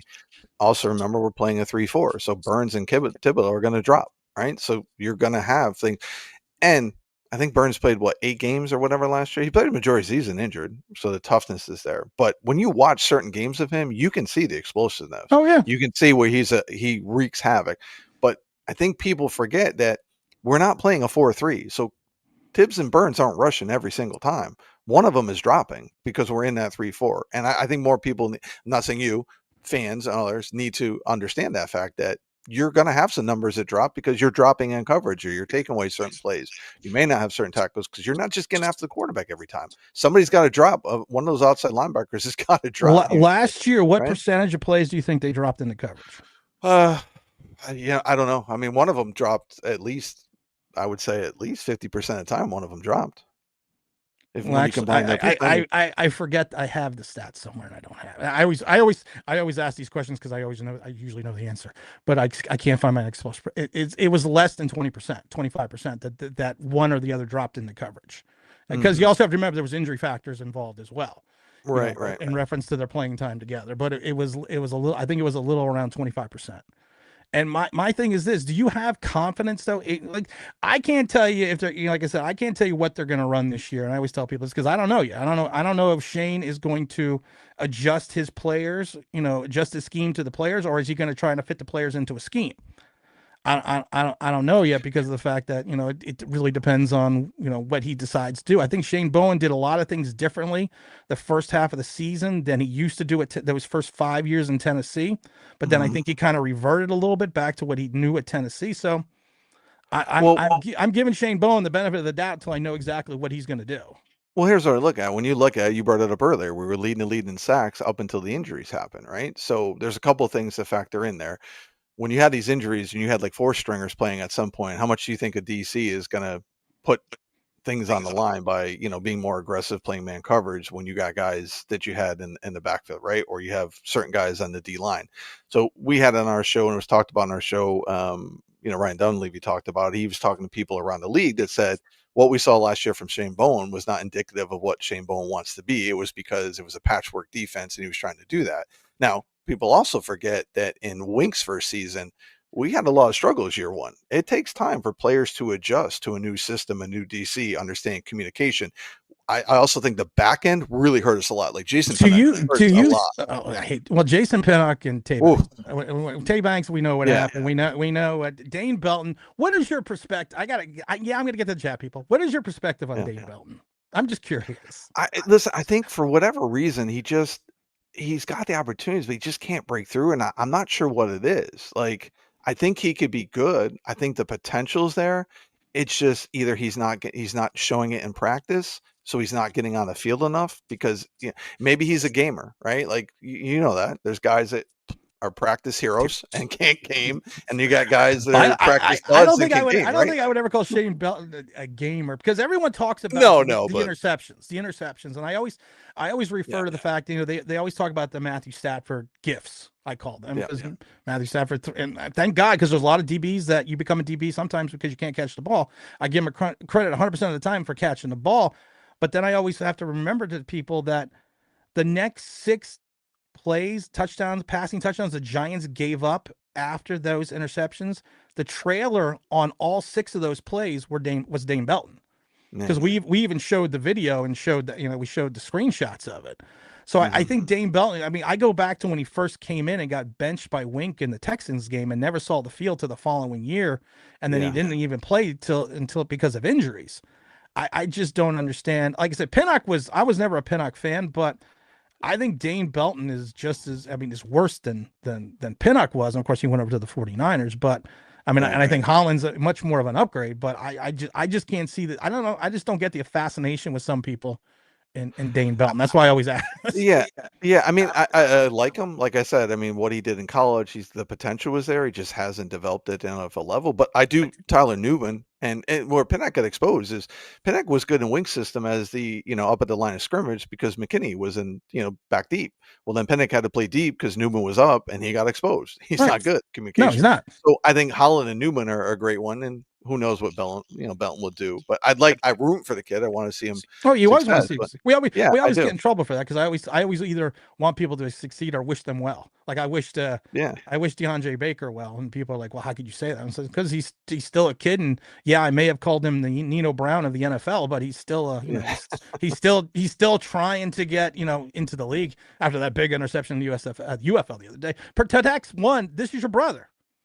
Don't you guys are identical. Who is this guy? I'm late. You look exactly the same. Who do you think it is? Who's this guy? Who's this nobody? Why is he on this show? I know. What's he know? What is What's this? his background? He don't know anything. He's a homer. Of course, He's a we know everything about Giants Rush. We could do Giants Rush trivia, and I don't want to embarrass you by just getting all the questions right, but don't fucking ask me any questions. Dark Simi said, "What about BJ Hill?" We got to that. DJ traded away for a lineman. Okay, Shawnee. yeah. I mean, well, people, yeah, right. Gettleman traded away BJ Hill for what's the Yeah, Billy Price. So the greatest center right. ever. I love the fact that that is a great Gettleman trade. You take the 32nd ranked starting center in the league, and you're like, you know what? I think he could really fit. Yeah, I think he could. I He think can he do can play wonders well for in us. this. I think he can play well in this game. Aspie says too much Yeah. Joe Shane love this morning. I'm confused. Oh, I still hate Joe Shane. Aspie, don't you fret. My allegiance is you're in year 4. You have to do something. Now is I don't like Joe Shane's first 2 drafts. I am suspect on the second draft, on this third draft. I know everyone's gaga over Drew Phillips, but I also go back to the 79% completion percentage against them, giving up 10 plus yards per catch, the number of first downs that he gave up. Yes, listen, we've said it with same thing with Aaron Robinson. You can make the tackle but your job is to prevent them from catching the ball. That's your job. So, but we got to wait and see what he does. Year 2. I mean, he's coming in year rookie, 2. right? Yeah, that's going to happen. I think what we also have to look is that having an offense that should produce this season is going to make that defense better as well because they're going to be on the field less. They'll be able to rest. Like when you have an offense that can't produce, can't do anything, gets off the field on third downs, like that defense was on the field a lot. So I think for me, yeah, I know people like to say I'm bullish or I'm this, that, and I think, listen, I'm very realistic. I'm just excited that dark cloud is over our offense. Like whatever happens this year, we just no longer have to have that person at quarterback. That's what I'm excited about because now we can really judge what this offense is going to be, what this team is going to be without being that other crap that's going on. So yeah, I like the moves. It's the off season. Like, how can you not be excited in the off season? Is that not what the off season is for? Right? Everyone's undefeated in the off season. Exactly. Now during the season, it's going to be a different Joker. I say this all the time. Like if you watched and you heard me during the season, man, I was upset over a lot of things. But again, so much was on the quarterback. You couldn't judge anybody else because our quarterbacks were absolute ass. Like they were not even ass. They were worse than ass, whatever that is. Tim. They were syphilis a minute ago. Or chlamydia, right? Chlamydia. Like, I mean, a minute ago. So I mean, yeah, I don't instead of like choosing between disagree. DJ and Shane, it's like, all right, well, our quarterbacks were either, gonorrhea, chlamydia, or syphilis. Like that's our 3 quarterbacks last year. So, I mean, yeah, that's what I'm excited about. We actually get to see what this can be like and judge this team where we haven't been able to do that for years other than saying, our quarterback was bad. Our quarterback couldn't hit open guys. He was a one-read quarterback. He couldn't do pre-snap reads. He couldn't do any of these things when you had guys open. So that's what I'm excited about. And again, this draft, how can you not be excited about the guys you got in this draft, right? You got Darius Alexander, who should have went earlier than he did. So the fact that he was there, dominated. Well, let's see. This is what I do. Yeah, that's fine. 13th defensive tackle taken in the draft. Mhm. 13th. He is everyone talks, and not us here. Everyone talks that you need to get a running mate for Dexter Lawrence. You got to get a running mate for Dexter Lawrence. We bring in the likes of Ashawn Johnson and everyone else. And I always apologize to Ashawn because I was at the Giant facility in the cafeteria, and there was a drink in the back that said Ashawn, and it was a green drink, and I drank it. Yep. So I always say that was my fault that he had a terrible season for the Giant. But we always say we need to get a running mate. You went out and get a guy that Shane talks about his athleticisms at 300 pounds, 305 pounds, who is known more for rushing the passer than doing the little things that the likes of, even a Jonathan Hankins or Dalvin Tomlinson that they did to help the likes of that, which would help more for Dexter Lawrence. So I'm not against the Alexander pick. I just, like I said, he is the 13th defensive tackle in a defensive tackle rich draft. Yeah. And he is, I thought that in my mind, I wanted more of a stand-up guy that, and I always hate the expression, hate the phrase, that does the little things that don't show up on the stat sheet. I always hate that. But I wanted someone like that to go along with Dexter Lawrence, not another little bit more of an undersized defensive tackle who is more of a pass rusher than he will be as a run stopper. Well, I do think he can do well against the run, but I also think you look at the other guys they brought in, which aren't big names, but like Ledbetter from Jacksonville, who doesn't develop D linemen, by the way. They don't. And we have a D line coach that can develop D line. So I think Ledbetter is an underrated signing. Again, I'm not saying he's going to be a Pro Bowler, but you don't need everybody to be a Pro Bowler on this team. You need guys that can do their jobs. He's a large man. He can do some things. I think getting him with Andre Patterson is going to make a difference. The name that's not getting talked about enough, in my opinion, is Chauncey Goldston. I think that's a great signing. I think he didn't get as much playing time in Dallas because you look at the guys in front of him.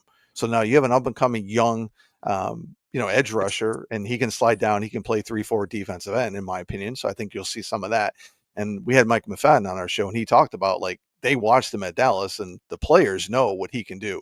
So I do listen to players. I think that's a big thing that maybe fans don't do too, is listen to what players are saying. Like, truly listen, not PR speak and stuff like that, right? So Golson is a guy that I think you have to really keep an eye out. And I mean, and our depth, here's the thing. We have guys that were starters last year that are now on the bench. So that makes our depth better. That makes our team better. So that defensive line, I think, is going to be better than what people think. Will we get run on? I don't know. But I think we've added some players that can improve the run. And again, with the offense, I don't care what anybody says. It's a huge upgrade, that quarterback room, from what we had last year. Like, how much more do we need to add to the offense when you look at what our quarterbacks were? Like, and any problem with Jackson Dart wearing number 6? Because the greatest number 6 I can think of is Jay Cutler. We're not superstitious here, but Matt Cavanaugh wore 6, right? Did Matt Cavanaugh wear 6 here as our backup? Matt Cavanaugh wore 6 too, but yeah. I mean, he may switch, but here's the thing: he'll make it his own, right? Like, I don't really care. People are like, oh, it looks ugly, but I'm like, whatever. I don't really. First of all, it's a preseason, so he may switch to something. He may be something else. Maybe he tries to buy it off of Deontay Banks, because Banks may be smart. He sold number 3, and now he's going to sell number 2, and make money, and then get a 3rd jersey, right? All right, look, all right, guys, I got to get to the chat here. Let's go. Big Blue Rush. How do you feel about the Giants being on Hard Knocks? Or are you worried about Shane will show the world? We've talked about this before. The NFL teams. This is what perplexed me about Hard Knocks. They have some creative control of what is shown on Hard Knocks. And the NFL, of course, they changed the rules last year that you can no longer opt out of Hard Knocks, and we've read the new rules. So, I mean, I'm curious to see what happens in the NFC East division, on Hard Knocks, but I'm not excited about the Giants being on Hard Knocks. No, I'm not. And I'm not excited because the fans' reactions, like, we saw how, like, a lot of things in my opinion, a lot of things got misinterpreted from those Hard Knocks, and people kind of turned it. But I think there was a lot of good on Hard Knocks that people don't realize. But no, I'm not excited about, at least it's the whole NFC East that's on there, right? Like, so that's saving. But what's going to happen. Guys are like, well, look, that's a well-run organization. Why can't the Giants be like that, right? Like, it's going to happen. It's going to happen. Tell me I'm wrong. Tell me I'm wrong. It's good. I'm not going to tell you wrong because it's going to happen. Oh, we also asked me, said, always be closing. Put that coffee down. Coffee's for closers only. We also have Mom. Somebody says, you can't blame the scouting department for Shane's first draft. He was scouting the same guys that he was in Buffalo. He made the final decision, and he's the one that screwed it up. But here's what people don't realize too, Tim, and I think you probably get this. GMs draft players that the coaches want. So you look at some of the changes too, like there's been a difference in the type of players because we have new coaches now as well. So it's not just the GM's like, hey, I'm going to pick players and you guys are just going to make it work. No, they pick players that the coaches want. Deontay Banks absolutely was a wink guy.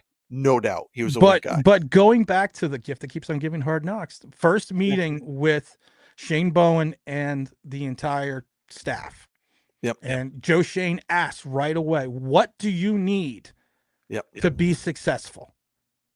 2 linebackers and a defensive tackle. When we say on the show, everyone knows the soundbite. What about Brian Burns? You know, did Joe Schoen really? I mean, because it's on film. He literally came out and said, "I need 2 linebackers and a defensive tackle," and then he gave him Brian Burns.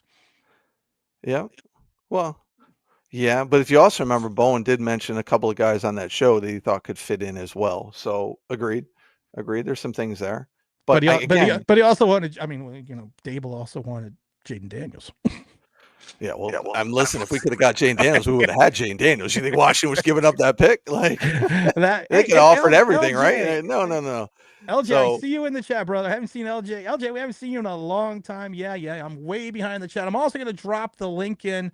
So if anyone wants to come on, do you have a few more minutes? I should have asked you how long you could stay. I can stay as long as you want me to stay. I got nothing going on today. Okay. I wanted to make sure because sometimes we go 2 hours, sometimes we go 2.5 hours. As long as you want to have me on, I will stay. Well, I haven't kicked you the fuck off yet, so you're doing good. Right. So at this point, I want to thank the 167 people that we have watching all over the place. You know, I'm not going to say the names that we're also watching. Don't forget, you can catch this on Monday on Believe Sports on the Believe Network and every place that you can find podcasts. Let's see your Big Blue Life. What's up, my brother? So Gettleman has done a better job. We never answered that question though. All right, you can ask that question. Who do you think has done a better job their first 3-4 seasons? Gettleman or Schoen? Well, it depends on what we're talking about. Like if you look at the draft in general. We're not going to get into free agency. I mean, DG's done better in the sense because he's got players that are now in year 4, year 5 who have developed, right? So let's see in another year or two what these picks look like for Schoen. But yeah, as far as drafting, he's hit on some picks.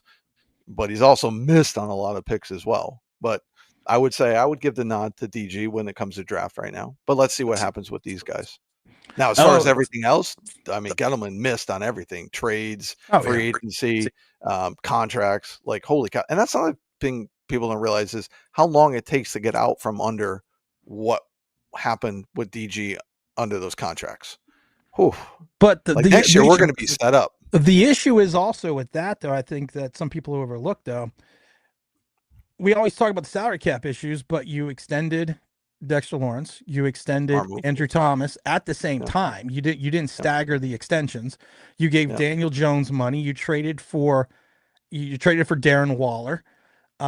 There have been a lot of trade missteps in other perspectives in reference to salary cap management with Joe Schoen.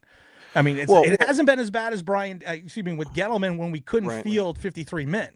You know, that we didn't have enough cap space to actually have a 53-man roster.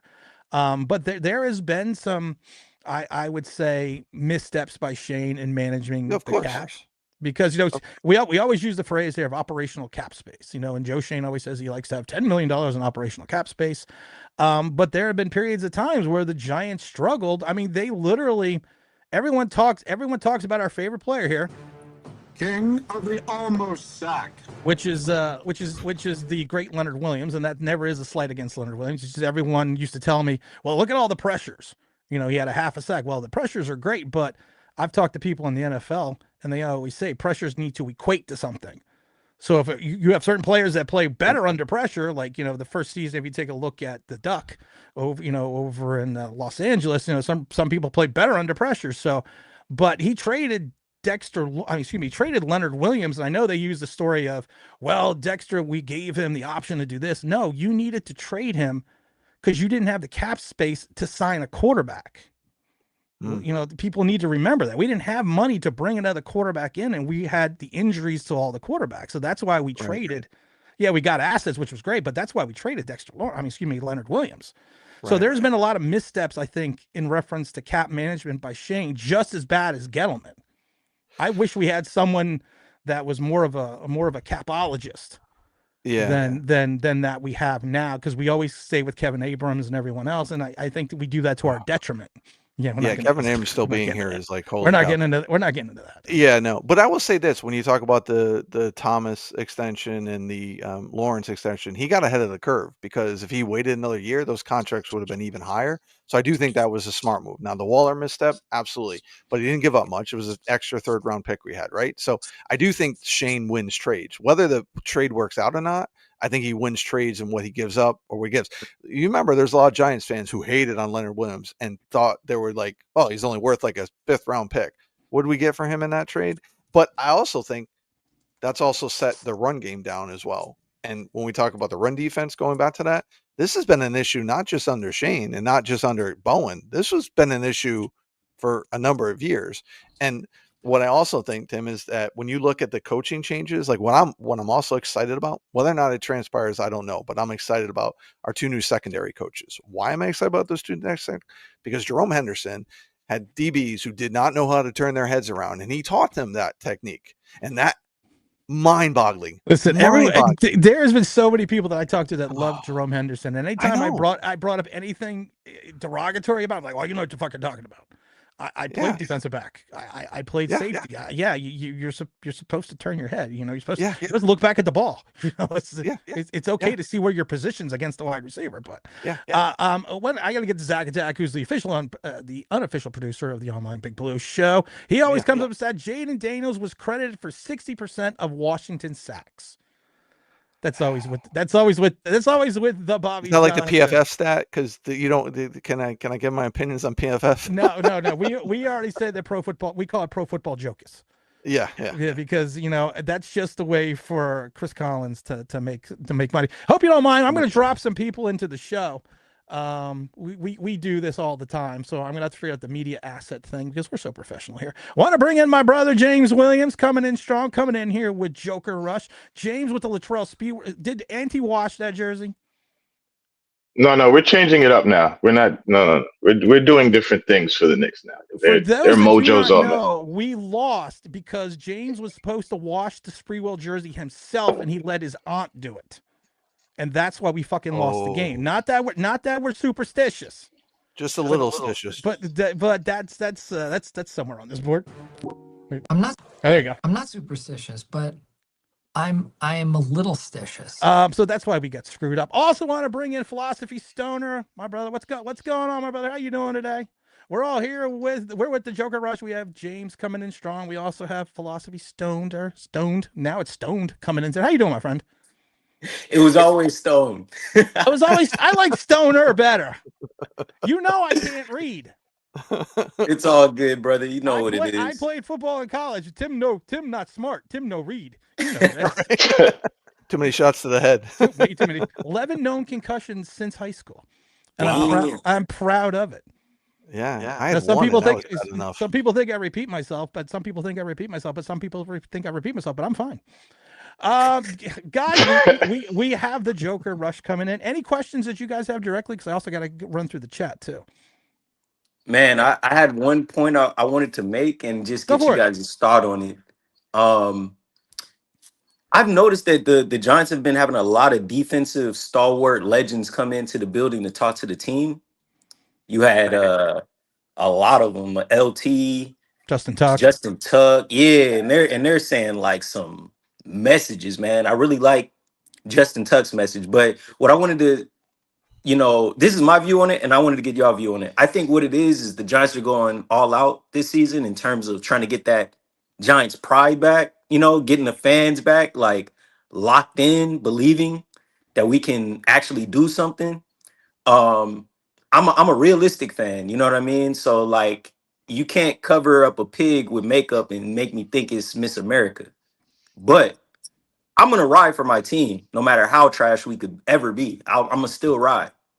What I want to know is, what do you guys think this is all about with them bringing in all these defensive legends and, pumping it up? Do you think that that's what they're trying to do, is get that Giants pride back, or what do you think? I'm going to answer this first, and I'm going to go to Joker. But I just want to ask you one question. What if it's a really pretty pig?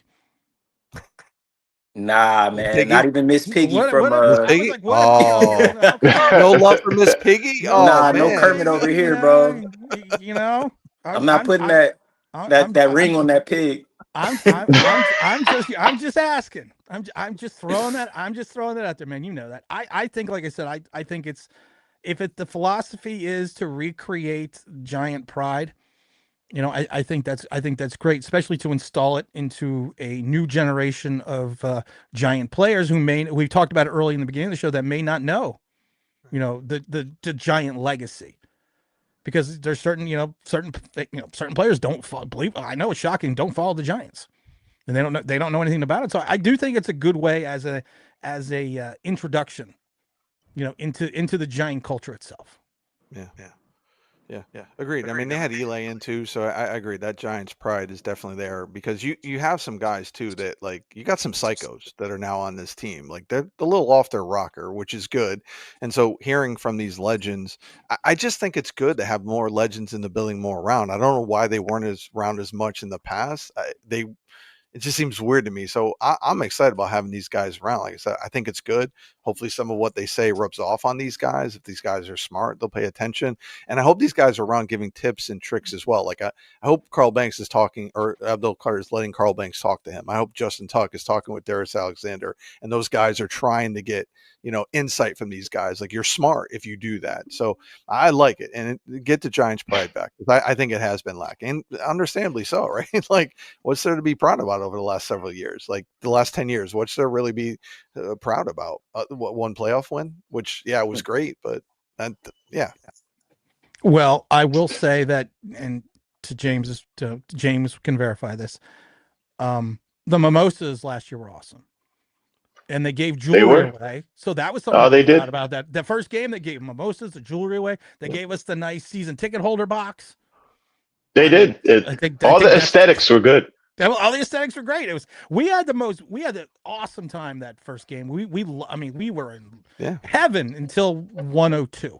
So the game started. Yeah, and then Until our quarterback took the field. until it went Yeah, down here.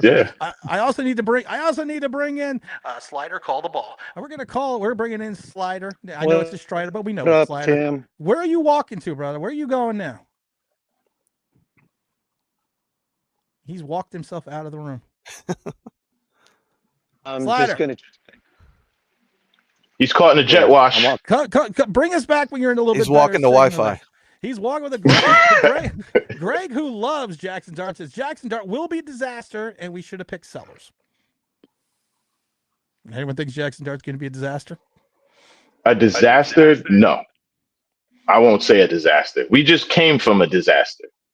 We were just in a disaster for 5 years, 6 years. So I won't, we can't do that. From day one, Tim, this, other brothers don't, but from day one, I knew Jones was going to be a disaster. From the minute his name was called, so he put on the hat and he looked all funny walking down the hallway by himself, walking down to the stage, and there's no family, no friends, nobody greeting him. All of that was just weird, and it played out that way. He goes to a country music concert, and they have video of it, walking. You are the $160 million quarterback for the New York Giants. You go to a country music concert by yourself, and you're walking down. Nobody likes me. I'm an asshole, but I have an entourage when I go anywhere because I'm an asshole. So he literally has nobody walking by himself at a country music concert. Not that I'm going to call him a loser, but that's kind of zero. I mean, based off his career, he kind of is a loser, though. You can call him a loser. Based off his career, he's a loser. He's lost more than he's won. Shut up, James. I'm on the fucking Believe Network now. I can't say things like that. I'm just saying. I've had my producer talk. I got to be nice now. Yeah. No, I know, but I'm just saying. Technically, he is a loser. When you lose more than you win, it's okay, kids, to call someone. Nowadays, James, that's called a non-winner. Oh, okay. That's not a the loser. Non-winner. Non-winner. Back in Gen X, we called you a fucking loser, but no, we can't. We can't say things like that now because that just won't be right. Chris, what's up, Big Chris? The quarterback room is miles above what it was last year. And the Joker Rush, I had a question in reference to that. I had mentioned that I'm not 100% sure that the likes of Jameis Winston and Russell Wilson are much better than Drew Lock and Daniel Jones. You know, Jameis Winston there's never been an interception that he didn't want to throw. He set a record in the NFL that last starting season of never throwing a pass out of bounds. And I never thought he was going to be the perfect mentor for Jackson Dart or any quarterback because of the fact that he's not until recently he's not known as a film guy. But are we markedly better than we were with, not taking Dart out of the equation because we all think he may not start, but we markedly better than we were last year with Russell Wilson and Jameis Winston than we had with Jones and you know, and I'm not going to say Drew Lock, the guy that cost us. Yeah. Head and shoulders above what we had last year. Head and shoulders. And I'm not a huge Jameis fan. He turns it over, but he's going to throw the ball. I know fans are excited because he'll throw it deep. But as far as a backup, like that's the excitement you want. That's the energy you want, right? He's just a positive person. Like, how can you not like that about him? Now on the field, if he has to come in for a couple of games, can he help us win some games? I think so. But playing a full season, that's a different story in my opinion. And I do think Russell Wilson is corny. Let's be real. We know he's corny, but the guy knows how to win, right? He knows how to win. He knows how to do the right things. And I do think Russell Wilson is also going to help our receiving corps. He's going to be able to give them some tips, some tricks, how to get open, what the good SBs, which our quarterback could not do previously. There's no way you tell me and I think he'll help a guy like Hyatt. And I think he'll help a guy like Slayton because he does throw a great deep ball. He throws a catchable deep ball. And we know some of our receivers have drop problems on the deep passes, right? So it gets overlooked what a catchable ball is. And I don't think that gets talked enough about by fans. And Russell Wilson has a very catchable ball. So I think he's going to improve. And just the leadership, he's going to know what to do, what to look at.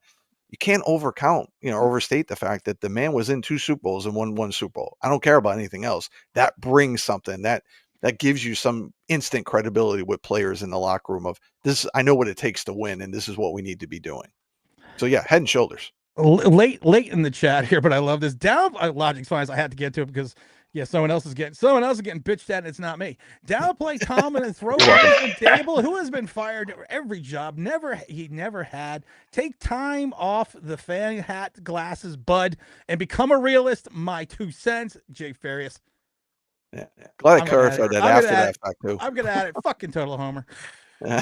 I know what he wanted to say. We got VK saying Russell was stuck in 2 shitholes back to back. He's definitely better in New York. Plus, his wife will be happier. I've said this before, guys. Carmelo Anthony and Lala ended in divorce when they came to New York. I'm just throwing. But did Lala want to be in New York? Yes. She didn't want to be in New York. Did she wanted to be. No, she did. She wanted to be in either New York or LA. Okay. All right. So having a winning record gives you a chance to win a Super Bowl. Well, we are way behind the chat. Yeah. I was like, did I talk about that last week? What happened, guys? You guys aren't helping me. You're not helping me keeping up with this shit. What about Brian Burns? We already did that. That was a long time ago. We got to bring Slider back in. Slider, you got your internet issues fixed? Yeah, I think so. Okay, well, at least you're not walking. Do you have any questions for the Rush while we're here? And those that do not know, make sure you go to Giants Rush. They have the podcast. They have all these they have all these wonderful guests on. I have people like James Williams, the Stoner, and Slider. Yeah. Not Stoner man. Listen, that's some good guests. Marty Stone. Thank you, Joker. Stoner. No, I like Stoner. You got these guys are knowledgeable. I can't speak to everybody on your show like Jay Ferris, but no, I like Jay. He's on our show too. But no, you got some knowledgeable guys there. These are some good guests. So I like talking football with knowledgeable people when it comes to that. So yeah, he's sucking up too much.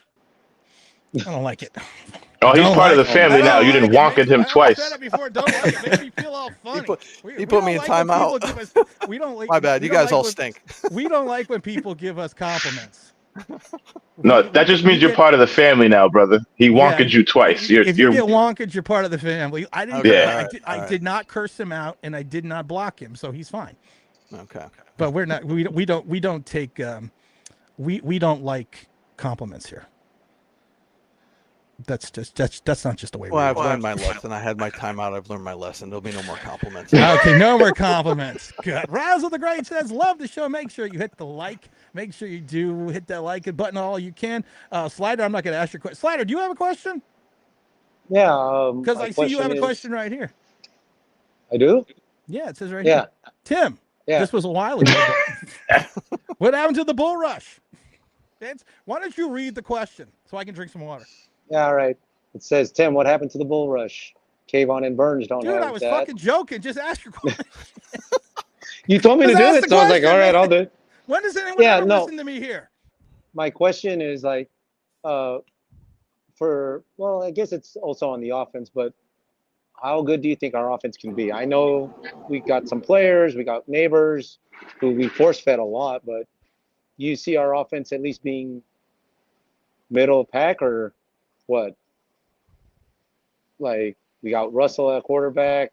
The line's still a question because I'm not a big fan of our center, but what do you see our offense this year? Is that for? I'll go. That's first. for you. Okay. That's for you. me. Okay. I didn't want to step on your toes, Tim. No, 'cause I didn't know. want you to put in the back row, It's just slider. It's fine. Yeah. So I think our defense, I mean, our offense can be, middle of the pack, even if it's top 20, like that's a huge upgrade, right? Like we were 32nd in the league last year. So if we can be top 20, we can win some games. We can win a lot more games. I know to your point, force fed neighbors. Well, listen, Jamar Chase, Justin Jefferson get force fed too. Like he's our alpha. That's the guy that should get the ball. He'll open up other guys. And I think Wandale is That's what she said. underrated. I think Wandale is more underrated than people realize. He didn't have a quarterback that he's a yak guy, right? And he's faster than people realize. He's a 4.46, I think was his 40. You got to have a quarterback that can lead him, can allow him to do yak. We did not have that, clearly. So I think that's going to open up. I think Slayton will be a little more productive as well. I just think the quarterback play alone. The only thing that's overlooked with the O-line is our O-line was a lot better than people realized last year. A lot better. And now they're second year under Carm, and they're all back together again. So consistency, continuity plays a huge deal with the offensive line, and I think that's getting overlooked. So if those guys can play together, year 2 under Carm, our quarterback play can be, much better than we had last year. If we can be top 20, I'll take that for this year because, again, I think we'll win a lot of games being top 20, just knowing guys are going to get open. Like, guys are going to open. Quarterback's got to hit him. So would I like to see another wide receiver? Like, I wouldn't mind seeing Gabe Davis added, right? Somebody like that, just to add more competition will make the other guys better. But I think we can be in the top 20. I could see that. LJ, I see you there. I just got to say what? Don, make sure you're turning the right way. Turn left, brother. Turn left. What are you doing, man? Oh my Turn God. left, man. I was waiting to see how long you were going to stay on camera. I got to bring LJ in too because I haven't seen LJ forever. I'm on mute. You are? No, you're not. Well, now I'm not. I was on mute. That's why I said. Big Don, thank you again always for the memberships. What do you got going on? What do you got? What's the question you got today for the Joker? Oh, I got a good question, Tim. You're gonna love it. Well, you know I always love questions. LJ, I'm going to drop you in. Hold on a second. Hold on. He's going to ask a question. We're going to bring LJ in too. Go for it. Go for it, Big Don. Here's the question. I've been watching these Giants, in their little draft classes, with the Gettleman, and the Shane Meister. I just need to know, from the history of drafting so many SEC players, how come we didn't draft nobody from Syracuse? I knew this was fucking. We did with Ryan Naismith, whatever his name is. We drafted Ryan. Ryan Nassib. Hold on. Yeah, we did. Morris. You know how long ago that was? And I'm talking about we had 8 players this year that could have helped our team, especially linebacker. Lord help us, we could have used it. But I'll digress on that. I just like to know, I ain't get no love. I ain't talking to James because he an Ohio State fan, and we already know how that goes. So forget you, James. No love for James.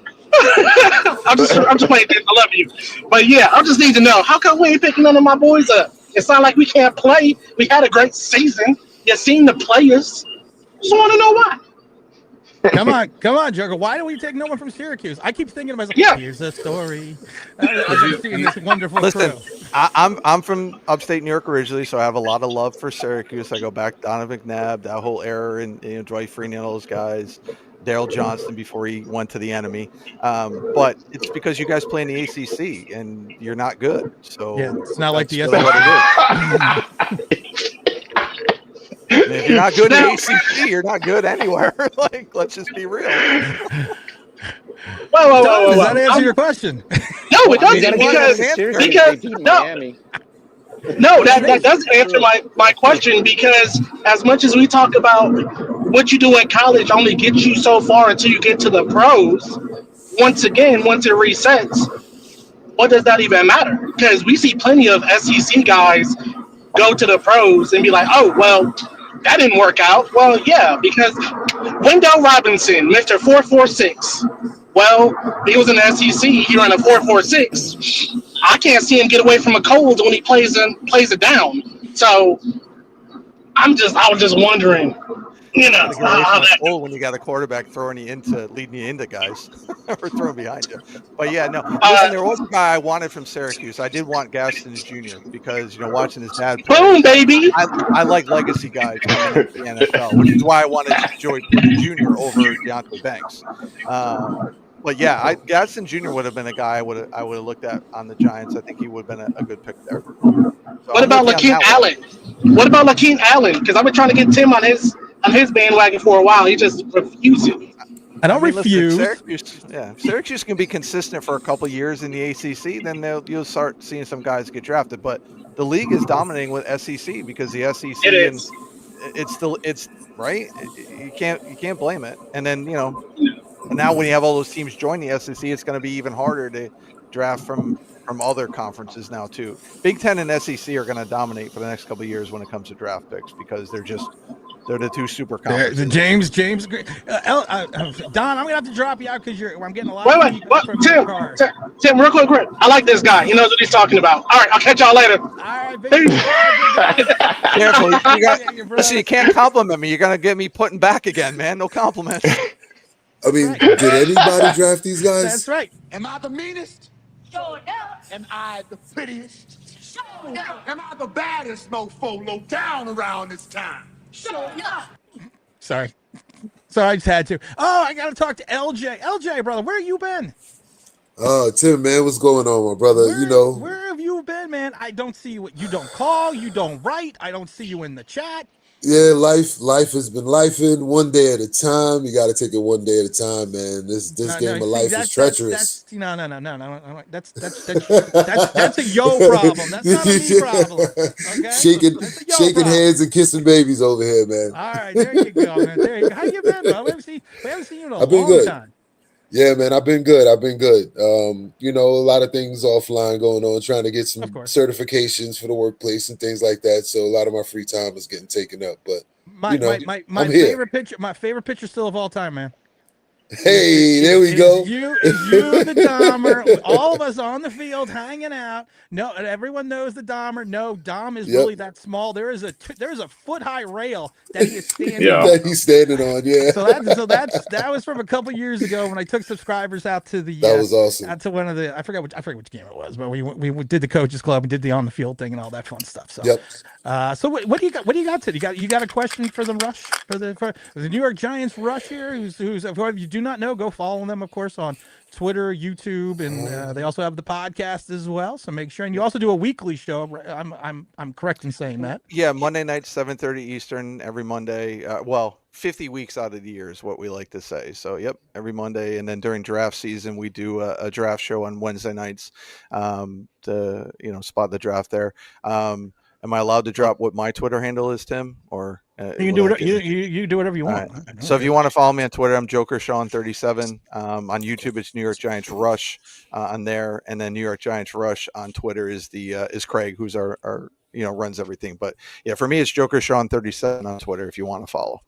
So make sure you follow that. And I want to thank all the people. Make sure you're hitting the like button. We only have about 45 likes right now. I want to thank the 140 plus people that are still hanging in there, all their fun stuff. Mr. LJ, do you have a question for the rush? Yeah, I guess I'll throw one out there. You probably heard it before, but if the season starts to go to shit, would you rather them throw Jackson Dart in the fire, or you want him to sit for the year no matter what?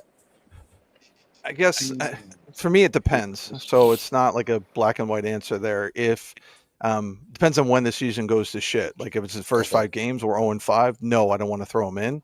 I want to make sure he's ready because we want him to be successful, right? Like if you just throw him in the fire and he's not ready, that's gonna, I mean, it's a detriment to his development, right? So he's supposed to be our franchise guy. So set him up for success. Now, if it's game 7 or 8 and he's ready, he's developed, he's where he needs to be.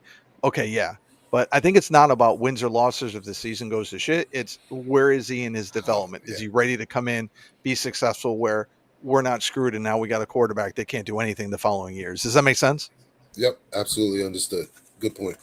I want to bring in Mr. Alvarez has a question. I forgot Mr. Alvarez. I'm sorry, I didn't see it. I like the Giants want to establish their identity through their defense. The problem is they are too image obsessed and have completely ignored the offense almost every turn to boost the D. I don't 100% agree with that because Shane's first drafts were wide receivers, offensive linemen. You just last draft you brought in another running back. I mean, unless you're talking just free agency, but I don't think the defense has been. I don't think the offense has been like neglected. It's just some of the moves that we have done, like Darren Waller, Paris Campbell, just haven't worked out. Well, when you lose a Hall of Fame running back, the offense is going to suffer a little bit. Just saying. But just a little bit. And, it Dude, hurts. it's the year of Daniel Jones, bro. It's the year of Daniel Jones. Hey, say what you want, but Daniel Jones is gone, and Barkley not being here helped us get rid of Daniel Jones. That's my main point I'm sticking with.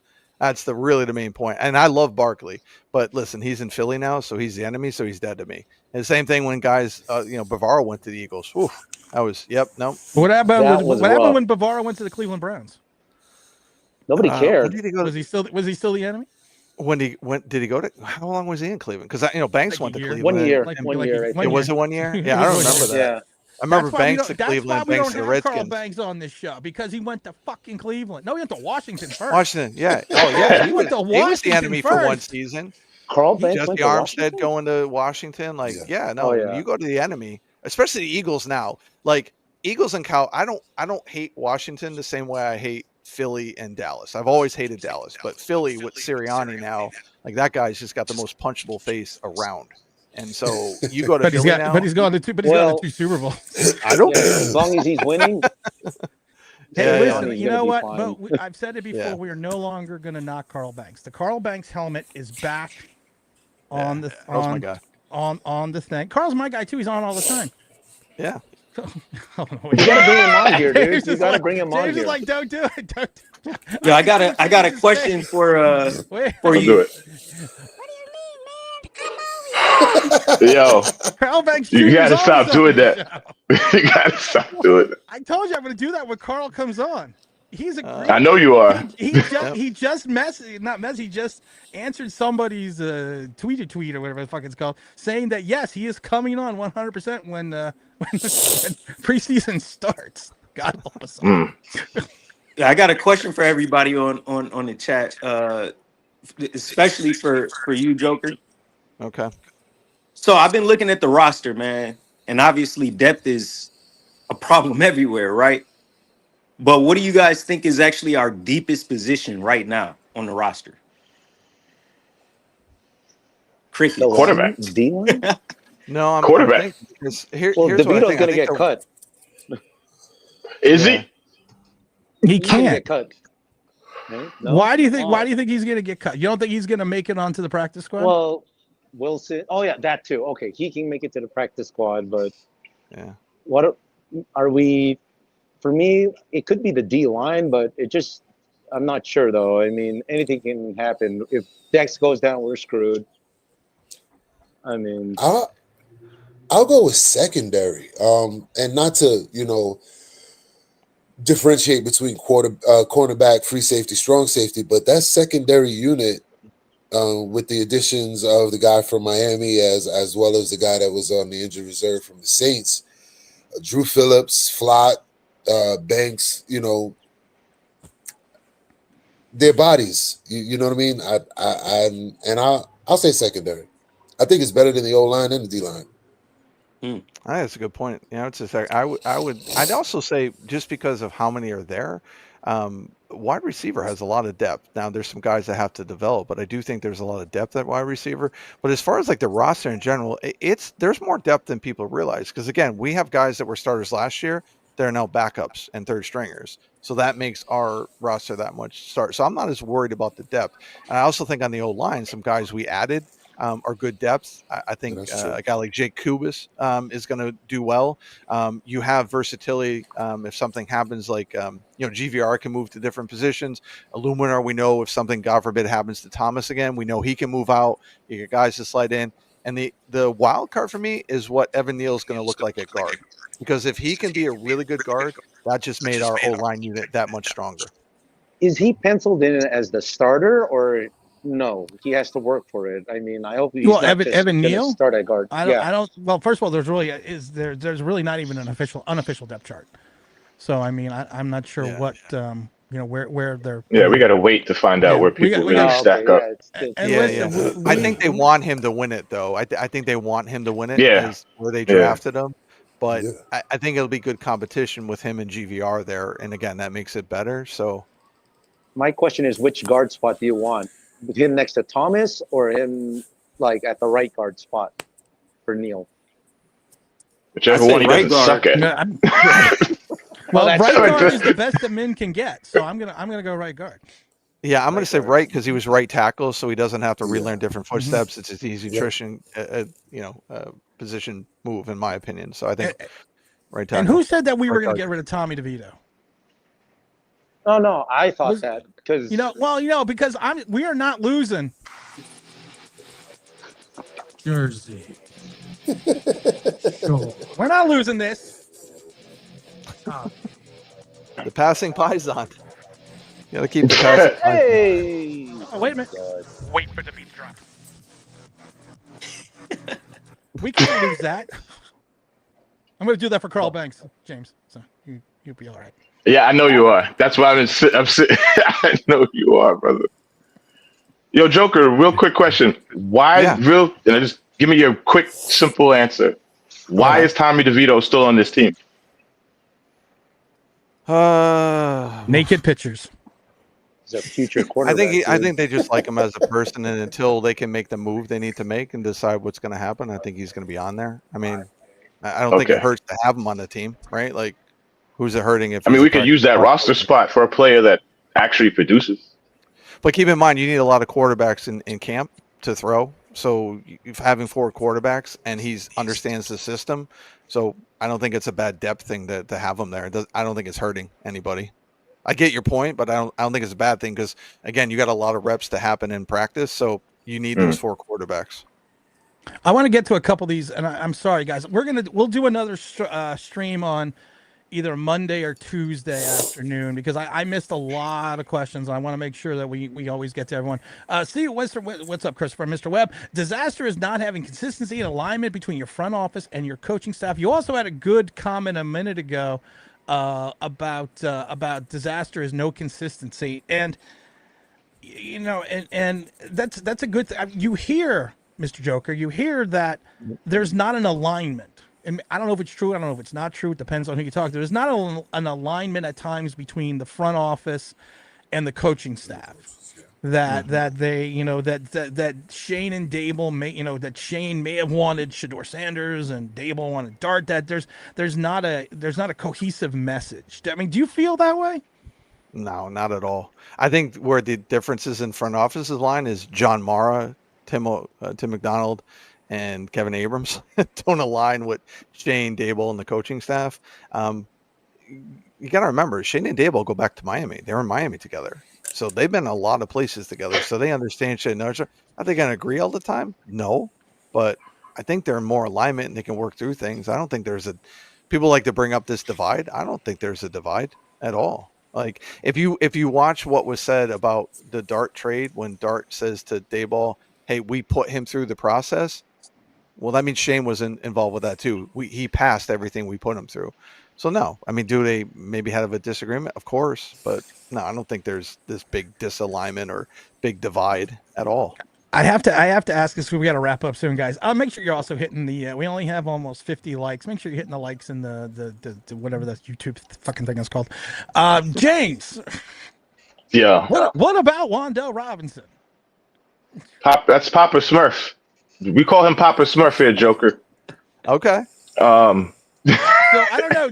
Listen, Dan, I'm do you I'm know I'm that you I'm know sentimental something we about don't short know? guys. Okay, I was like, Ah, do we know something about that the Joker does or does not like Wandell? I'm assuming maybe you're telling me he likes him. I do. no, I Joker do like said Wandale. earlier that he thinks having a better quarterback is going to make Papa Oh, Smurf a little more effective.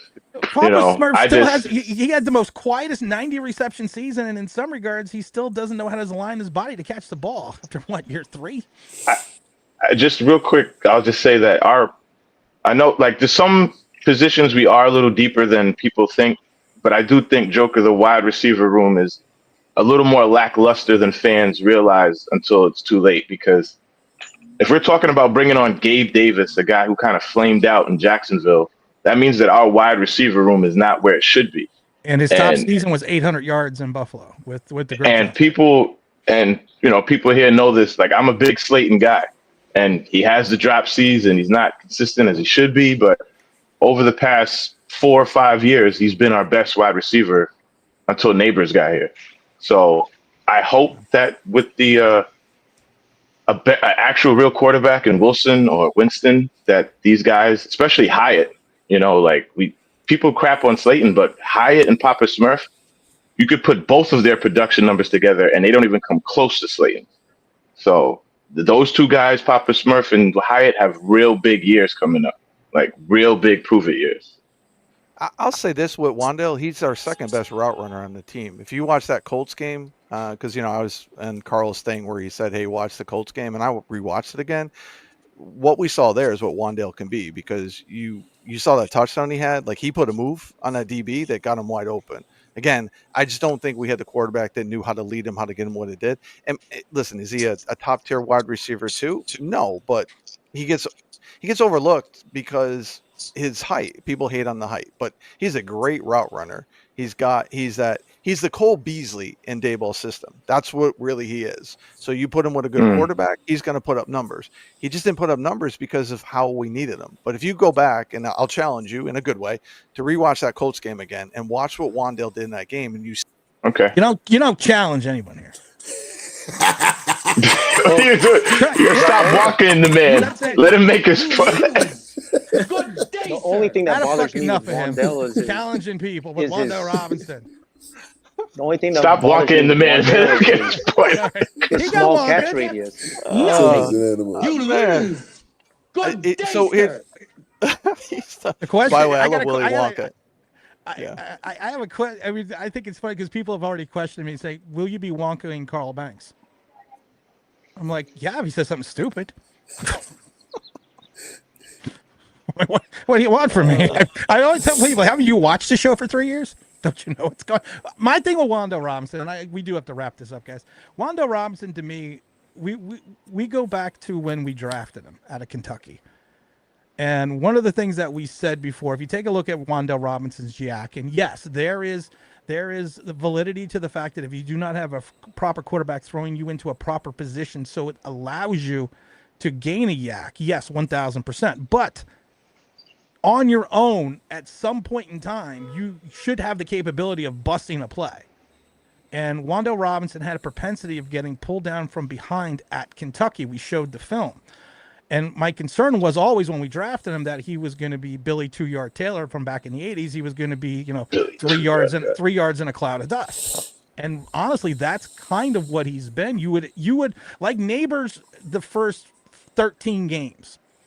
His yards per reception were at one point under 9. And he didn't increase that until he exploded in the Indianapolis game and a couple other games. But you would have expected, even with poor quarterback play, that he would have had more of a YAC at some point in time. That DB would have slipped. He would have got around someone. I always go to Brian Thomas Jr. in Jacksonville, who had the indignity of playing with a bad Trevor Lawrence that year, and Mac Jones had plays where he did something on his own. And that's what you expect and we all expect Neighbors to be a great player. That's what you expect a great player to do, is sometimes you have to take it upon yourself and do it on your own. I just don't see that with Wandale. I think Wandale is always, you have 90 receptions, but nobody's talking about the 90 receptions, for 600 or 700 yards, because at some point in time, you have to have some explosiveness. And I just don't think he's ever going to be anything but that smallish slot type receiver. Well, no, and I think, but it's a Dayball guy. Like that's what Dayball wants. He wants the guys to get open. 90 receptions is 90 receptions. If you catch 90 balls in this league, you know how to get open. I agree, the yak is bad, but I'm curious to see what he's going to do this year. The question is with Wanda Robinson. His we go by the receptions, but and I forget the exact number, but how many yards do you think the ball travels to Wandell on an average throw? Because they actually have this stat of where he's receiving the ball, how many yards away. Not a lot, because we had a quarterback that couldn't do it. So that's why I want to see what he does. He's receiving the ball 3 yards within the air. Yeah. Which was our yards per air for a quarterback. If you're throwing the ball 3 yards off the line, I might have 40 catches. I might die trying to run, but I might have 40 catches. There's a couple games for him to go back and look at. The Colts game, I think there was another one. His second year. I'm gonna do that, brother. I'm gonna go back and watch that game just because you pointed it out. But I will say we have to stop bringing that game up. Nobody wanted to win that game, and that messed up the Cam Ward sweepstakes. So a guy playing good, him and Drew Lock had career games in a game we didn't want them to. Just Malik to say, Malik did as well. He did. He did. But we saw Malik. You know who's to blame for us tackles winning that game? help. You know who's really to blame for us winning that game? Indianapolis. Oh, no, John Mara. You know why? Because that entire week he kept talking about that Dable was going to get fired and Shane was going to be retained. It was all in Paul Schwartz all week. Article. You don't think that factored in? Absolutely. I know it did. He was coaching to win that game. You're right. I think the 14 missed tackles also factored in, because 14 missed tackles led to, I believe, 3 long third down completions, and was it 2 or 3 touchdowns? So I think the missed tackles that wonderful Colts defense had a lot to do with that game. Well, I'll say this, not you, Tim, but there's a lot of fans that hate on that game. But let me tell you, Indy was playing for something in that game, and those missed tackles were not lazy tackles. Yeah, and watching it again, the Giants receivers, Malik, Wandale, were making those guys miss. Slayton, his speed made a guy miss. And again, that touchdown from Slayton was because he was led. I agree. There was a portion of the tackles that weren't, but who was third in the league in most missed tackles? The Colts. The Colts had a terrible defense, no quarterback. They basically had Taylor, the running back. I mean, they reminded me of the Giants' last playoff team. They may have been a little bit better than they should have been in some games, and they were probably just average in others, which is what they should have been. And that's what led them to, being a game away from, or game in and out of the playoffs.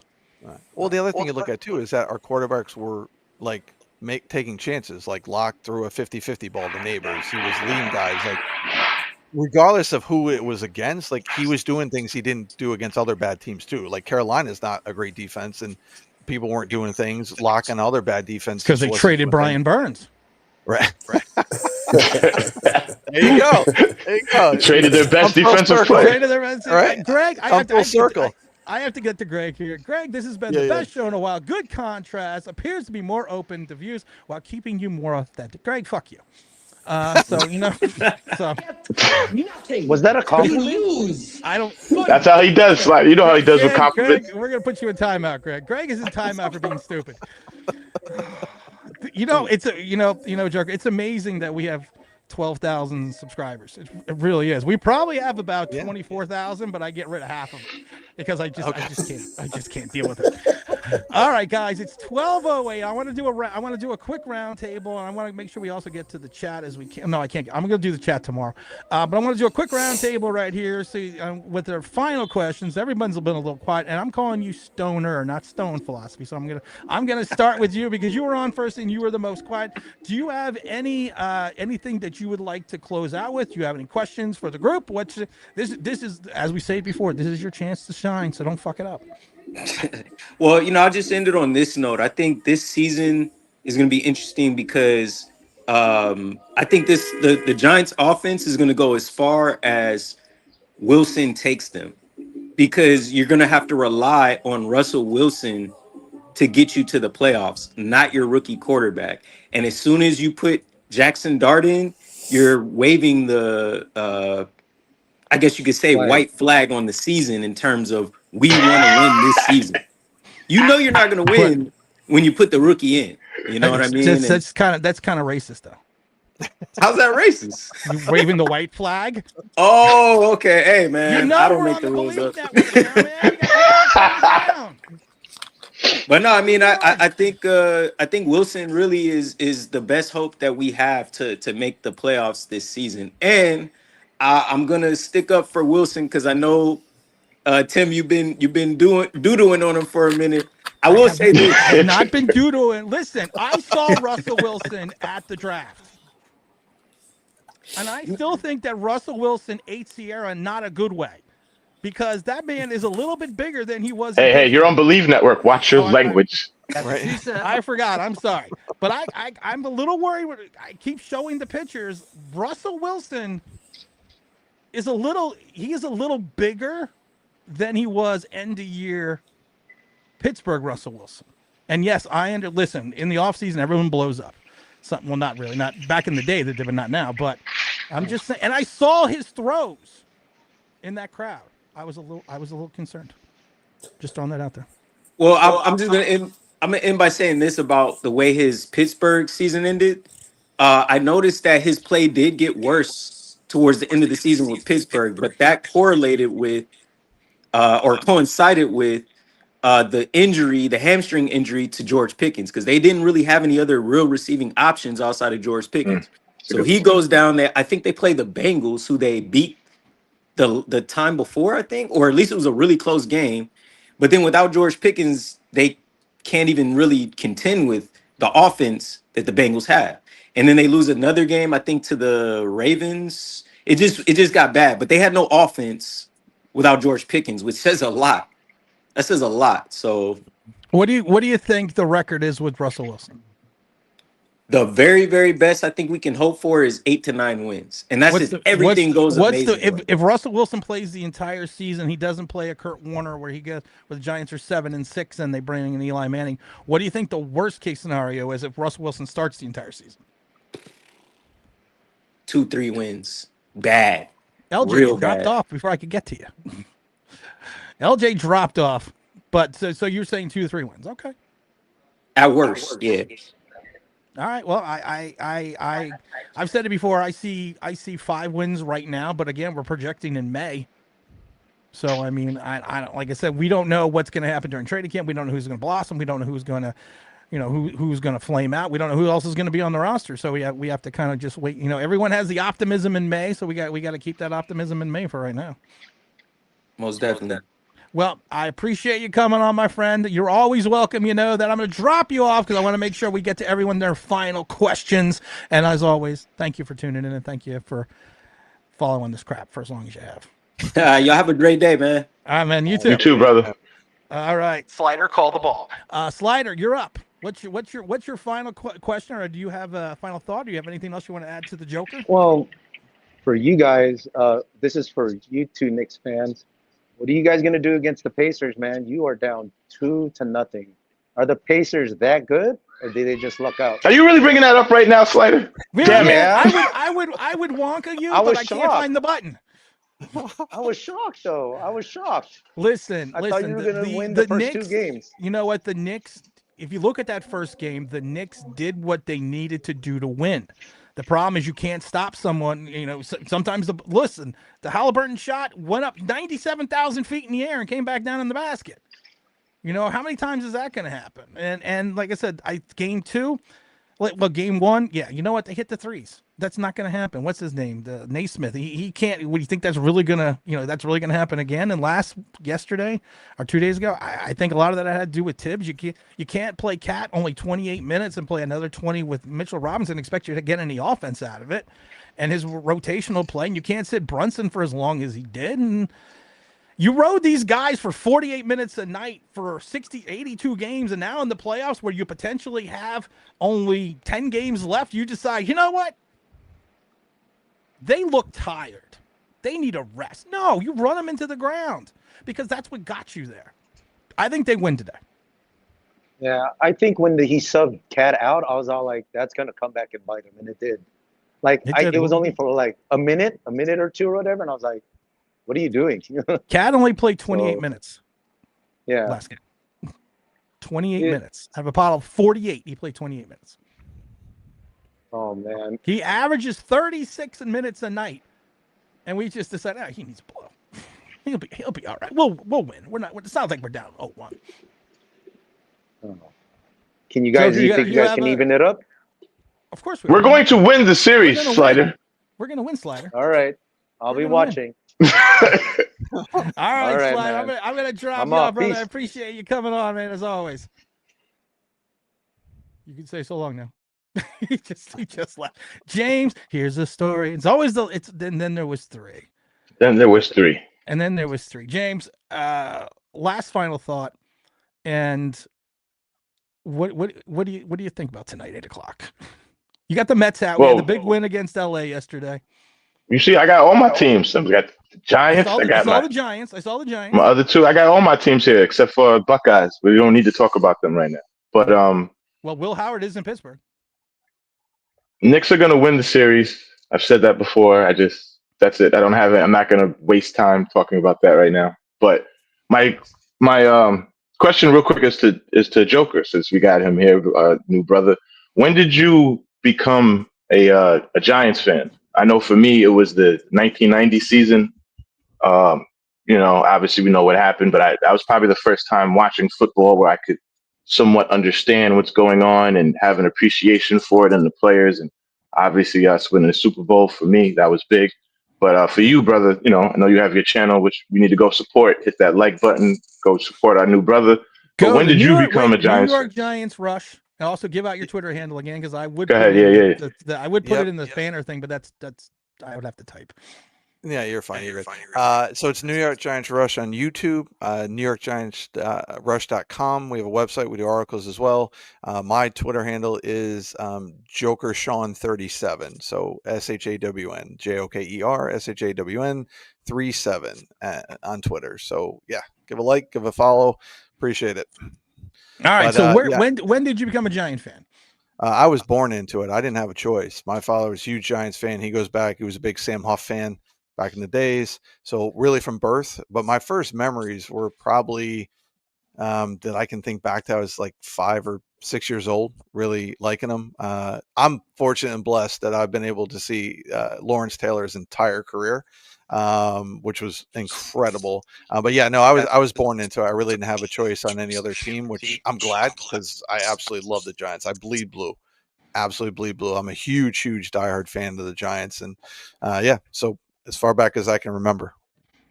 I will say one thing that you probably have to get that checked out, because bleeding blue is probably some kind of disease.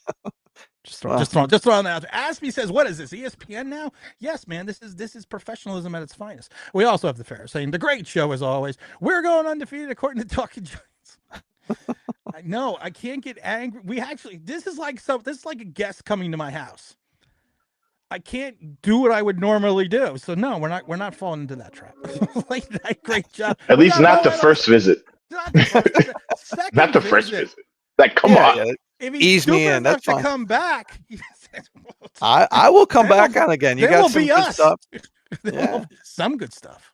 I'll come back on again. Absolutely. Now and then you'll just have to give me a heads up what I can and can't say, because I can give it back. Like, Lord knows. Italian, I'm from Lord New knows York. What you can't. You never know. Oh, that's right. That's what we like. Knows what you can't say or what you can and can't say here. It really depends on my day. Okay. We also have Super Bowl 1990, Giants' second Super Bowl. We're going to Disney World, and we got J Fed saying "Build Back Better."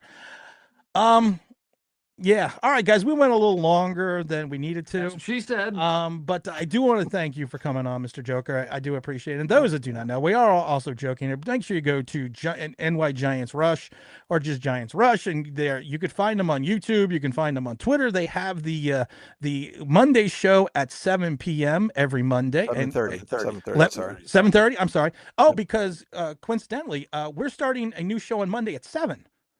Oh, well, look at that. I'm just kidding. I was about to say. Evidently, the 7:30 slot on Monday is a good I was just going to let him have it. Joke was like, really? See, I Make told you sure I'd give you it hit the back, like button. right? Like, there you go. It's always in fun. And that's what it always is here. Of course. Does anyone have any final Joker? We didn't ask you. We didn't Yeah. ask you if you have a final closeout. I'm sorry, you're the guest. Yeah, so here's the thing. So again, off season is positive Joker. In season is a different Joker. So my feeling is this: we can finally evaluate the team a lot better because our quarterback situation is different. That dark cloud is gone. Shane Bowen is going to be under a lot heavier criticism for me this year than last year because I do think 1 year under DC, all the injuries. I think they wanted to get a high draft pick last year, so I think that factored in when you see guys that weren't playing towards the end of the year that probably could have, but they kept them out or had surgeries. So I do want to see more. So I'm judging. I'm excited to see what they can do. I don't know what their record's going to be, but I do think Washington's not a guaranteed loss week 1. I don't know why people are saying that it is. That's a Thank winnable you. game. Oh, It's a winnable thank you. game. I think that I think the Chargers is a winnable game as well. New Orleans. So I think our record could be better than what people think. I'm not saying it's gonna be. Gentlemen, I'm which not brings me to my guaranteeing it. next point. Don't smoke crack. Sorry. But I listen, Dallas, I understand Dak's back and all that, but we almost beat them last year with ass quarterback. So anything is possible. So those first 2 games aren't guaranteed losses, in my opinion. Now, Philly, absolutely, that's going to be a litmus test. Kansas City, a good litmus test. But I'm excited to see what they can do. I like what they've added. I like the pieces they brought in on paper. Now they got to do it on the field. And I like we got some dogs. We were lacking dogs. Let's be real, right? We did not have enough dogs on this team. We got more dogs. We got more psychos. And you can just feel if you watch some of these videos, I know they're videos, but you can just see a different feel with this team. And I do believe that dark cloud is lifted from this team. If it translates to wins, I don't know, but at least the dark cloud is gone. So that's my final thought. Those are the final thoughts. I just want to thank everyone also for coming on, everyone that's in the chat. And I am going to get back to the chat on Monday or Tuesday stream, so make sure you stay tuned. And Joker, I do want to appreciate you coming in because you know what, there's only one thing better than the Joker. I'm Batman. Oh, so we're going to close it out with that. And Joker, make sure you hang out just for a second as we go through the end. I want to talk to you for a brief second offline. Again, everyone go to NY Giants Rush or Joker Sean 3. James, you also 7. Why does it say 3? Joker Sean 37. I was 30. Oh, it didn't clip out. 30, yeah, You know what? 37. Don't follow that. Don't follow that one. I don't know who that guy is. Fucking producer. If you follow some weird guy, be like, Yeah, guy talks about dogs. Producer, See, he wasn't joking about typing. I told you that. I wasn't fucking joking at all. I can barely read it. I don't know why it didn't come up in my thing here either. So yeah, I don't know why it didn't come up either. Well, it's partially your fault then. All right, Dennis. So I do appreciate you coming on, and you're always welcome to come back. We can just hang out for a complete second. I'm going to close it out. We're going to be out of here. James, don't go anywhere. But again, I want to thank everyone that tuned in. Make sure you hit the like button on the way out. You can catch the rebroadcast, of course, on the podcast format on the Believe Network. Also, don't forget to go to Southern New Hampshire University. That's snhu.edu/Big Blue. Check out that sports marketing degree as well. And we have a new partner coming in next week. So I really do appreciate everyone tuning in for as long as they did. And as always, guys, we're out of here. Thank you.